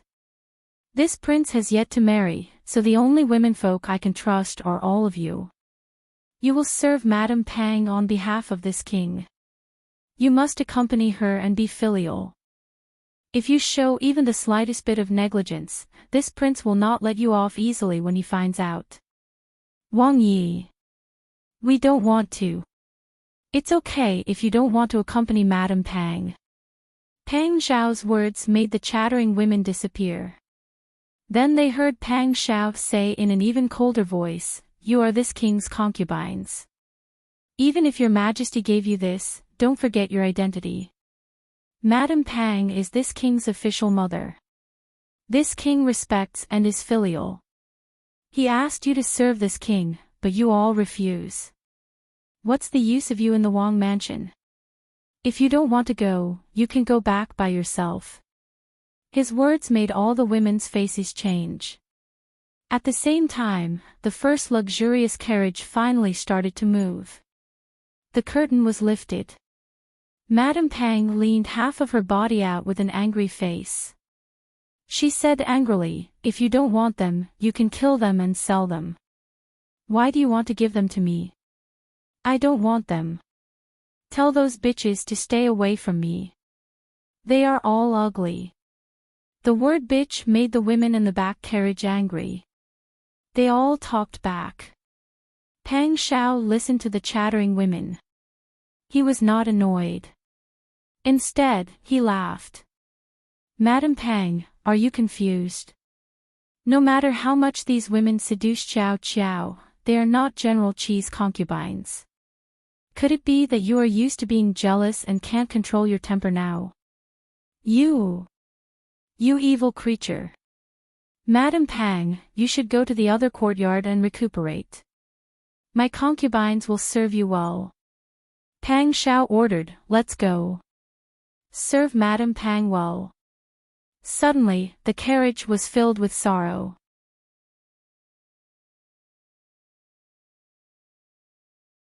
Chapter 375. Pang Shao stood in front of the door with his hands clasped behind his back. Watching the carriage slowly drive away, he couldn't help but chuckle. Even the pain in his arm didn't hurt as much. Today, he had used this as an excuse to clean up the eyesores in the manor. If these people left the manor today, it would take a lot of effort for them to come back. In any case, these people were already part of the manor. Whether they were allowed to enter or not depended on whether he nodded or not. In this way, when Sister Yi entered the manor in the future, it would be less troublesome. He wasn't worried that Sister Yi couldn't deal with someone as sharp and unkind as Madame Feng. But why should he stay and make trouble for Sister Yi when he could get rid of this obstacle with a plan? Pang Shao turned around happily. Just as he was about to return to the manor, he saw Huzi winking at him. What's wrong? Huzi quietly pointed at the alley across the street. Pang Shao glanced at him from the corner of his eyes without batting an eyelid. He saw an unfamiliar manservant standing at the corner of the wall. That person's face was ordinary and unremarkable. Although outsiders might not be able to tell, experts could tell that this person must be a person with superb martial arts skills. Moreover, he had been staring at the entrance of the prince's mansion. When he met their eyes, he did not avoid them. Instead, he calmly nodded his head. Pang Shao had a flash of inspiration. He seemed to have sensed something. He suppressed the excitement in his heart and expressionlessly turned to return to the manor. After returning to the study, he closed the door and said in a low voice, "Do you think Sister Yi is here?" "It must be 4th Mississippi," Huzi said with a smile. 4th Miss is so concerned about you. Now the news that you fought with Prince Consort Ji and were seriously injured has spread. How can 4th Miss not be worried? She must come and see with her own eyes to be at ease. Pang Shao smiled and nodded with a straight face. He calmly paced around and said regretfully, "It's a pity that there are still spies in the manor. Otherwise, I can bring her in to see grandfather and grandmother." These days when she wasn't here, grandmother was always talking about her. There will be plenty of time in the future. Wang Yi, it's more important for you to meet the 4th Miss now so that she can rest assured. Pang Shao nodded, changed his clothes, and changed the blood-soaked bandage on his arm. Then, he quietly sneaked out of the back door where there was no one. He ordered Huzi to follow him from a distance so that he wouldn't miss anything. Soon, he circled around and arrived at Qin Yining's carriage. Jingzhe, young man, Xiao Shui, and De Han guarded the sides of the carriage and the two sides of the alley. When they saw someone approaching, they became alert. But when they saw who it was, they relaxed. Next to the carriage, young man whispered, "Miss, Wang Yi is here." Qin Yining, who was in the carriage, was stunned. He hurriedly lifted the curtain. Pang Shao was already standing by the car window with a smile on his face. When Xian Yun saw Pang Shao, she winked at Qin Yining and got out of the carriage. She smiled and bowed to Pang Shao. Then, she asked several spies to leave. Qin Yining's cheeks turned red. When she saw Pang Shao nimbly jump into the carriage, she couldn't help smiling happily. Pang Shao sat down beside her and put down the curtain. He touched her cheek with his uninjured right hand. "Why are you here?" "I heard that you were stabbed by Prince Consort Ji, so I came to see." "I didn't expect to see a good show." Pang Shao laughed. "Those women in the manor are really annoying. They have seriously disturbed the lives of my grandfather, grandmother, and mother. Although Pang Xiao was worried that Qin Yining would be wronged when she married him, he was too embarrassed to say this in front of her. He didn't want Qin Yining to think that he was asking for credit. Seeing Pang Xiao's meaningful smile, Qin Yining also laughed. He put an arm around Pang Xiao's neck and said in a brotherly manner, "Beautiful brother, don't you have anything else to say?" This teasing tone made Pang Xiao laugh. His heart was tickled by her calling him beautiful brother. He put an arm around her waist and pressed her into his arms, nothing else. "You can call me beautiful brother again." Qin Yining leaned over and laughed. "Beautiful brother is clearly using the excuse of being stabbed by your majesty's brother-in-law today to ask for compensation from your majesty. You took away one of your official mothers and conveniently sent your concubines away. There must be some spies among the servants who haven't been exposed, right? This kind of killing several birds with one arrow has always been the style of beautiful brother." She leaned close to his ear and whispered, "And I think the most important thing is to send your concubines away. Are you afraid that I will punish them in the future and feel sorry for them?" She called Pang Xiao beautiful brother again and again. Pang Xiao's bones melted as a warm current flowed through his body. The only thing left in his mind was her soft voice and the warm breath that fell on his ear. Pang Xiao was never a shy person. He simply turned over and pressed her against the carriage.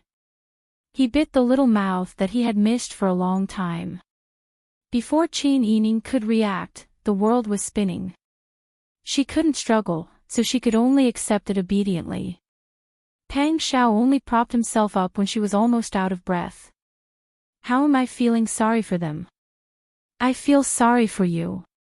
Qin Yining's beautiful eyes sparkled. She smiled softly and said, "I know." Pang Xiao couldn't help but kiss her eyelashes lightly. "I know you know. You are deliberately teasing me." Both of them laughed. Qin Yining pushed him and the two of them sat up straight. Qin Yining asked, "Where did Ji Kuang hurt you? I see that the corner of your mouth is bruised. He hit you hard enough." "If he didn't hit you hard enough, how could it be real?" Pang Xiao smiled and said, "The skin on my arm was pierced, but it's not a big deal. Lan has a sense of propriety." "Did you guys make an agreement beforehand?" Qin Yining lifted Pang Xiao's sleeve. Pang Xiao cooperated and took off his outer robe, showing Qin Yining his injury. "How could we have made an agreement beforehand? I just went to his residence to sit for a while, drink tea, and chat. When I went out, I met the Anyang eldest princess. I thought that since it was rare for me to come across this kind of situation, I might as well take advantage of the opportunity. Lan and I are in the same situation, so he must have thought of this. We spoke a few words and guessed each other's intentions, so we fought. You guys didn't make an agreement beforehand. You actually have this kind of tacit understanding. It was from the battlefield in the past. Although our situation is very different from before, there is a chance that we will stand on opposite sides. But we still have a tacit understanding of each other." Qin Yining nodded in understanding and said with a sigh, "Being born in this world, there is nothing we can do about it. However, although Prince Consort Ji's strategy is not bad and he does not lack decisive methods, he is still a good brother." "That's right." Pang Xiao couldn't help but sigh. "Our situation is not the same as before. Although we will scheme against each other, we can understand each other. Sometimes, we have no other choice." Qin Yining nodded, thinking about it. This is the difference between men and women.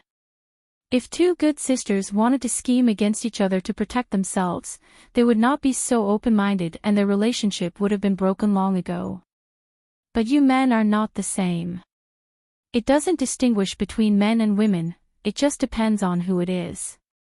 Jilan and I have a life and death friendship, and I have always admired his character and martial arts. He is a straightforward person, so I am willing to treat him honestly. Because our situations are similar, we know how difficult it is for each other. At this point, Peng Xiao couldn't help but laugh. The two of us are scheming against each other to protect ourselves, and we know that we are scheming against each other. So it is not a bad thing to have this kind of tacit understanding. Your wound is still bleeding. Qin Yining saw that the bandage on his strong arm was bleeding and said worriedly, "Don't move too much these few days. Don't come into contact with water, and you have to pay attention to your diet. Don't think that you are made of iron. Do you think you won't feel pain when you are injured? You are covered in scars all over, and you look so ugly. Hey, you don't like it? Then there is no other way. I am already covered in scars. Why don't you go back and talk to Bing Tang and ask her to find a way to get rid of the scars? Just say that it is uncomfortable to touch. How about it?" If she said that, wouldn't she be laughed at by Bing Tang? Qin Yining blushed and glared at him fiercely. "You are so spoiled." With Qin Yining's help, Peng Xiao put on his clothes and asked her in a low voice, "Did Miss Lu make things difficult for you?" Qin Yining smiled and said, "She didn't make things difficult. It is just that she made Madame Lu lose face last time. I don't know what she will do in the future." You're tuning into the LoveLore Library YouTube channel. We're so grateful for your support, and don't forget to subscribe to join us on this incredible journey through captivating stories. Your generosity through donations truly makes a world of difference, as it's the primary source of revenue that allows me to expand and enhance this channel for you. Thank you from the bottom of my heart for being a part of this adventure.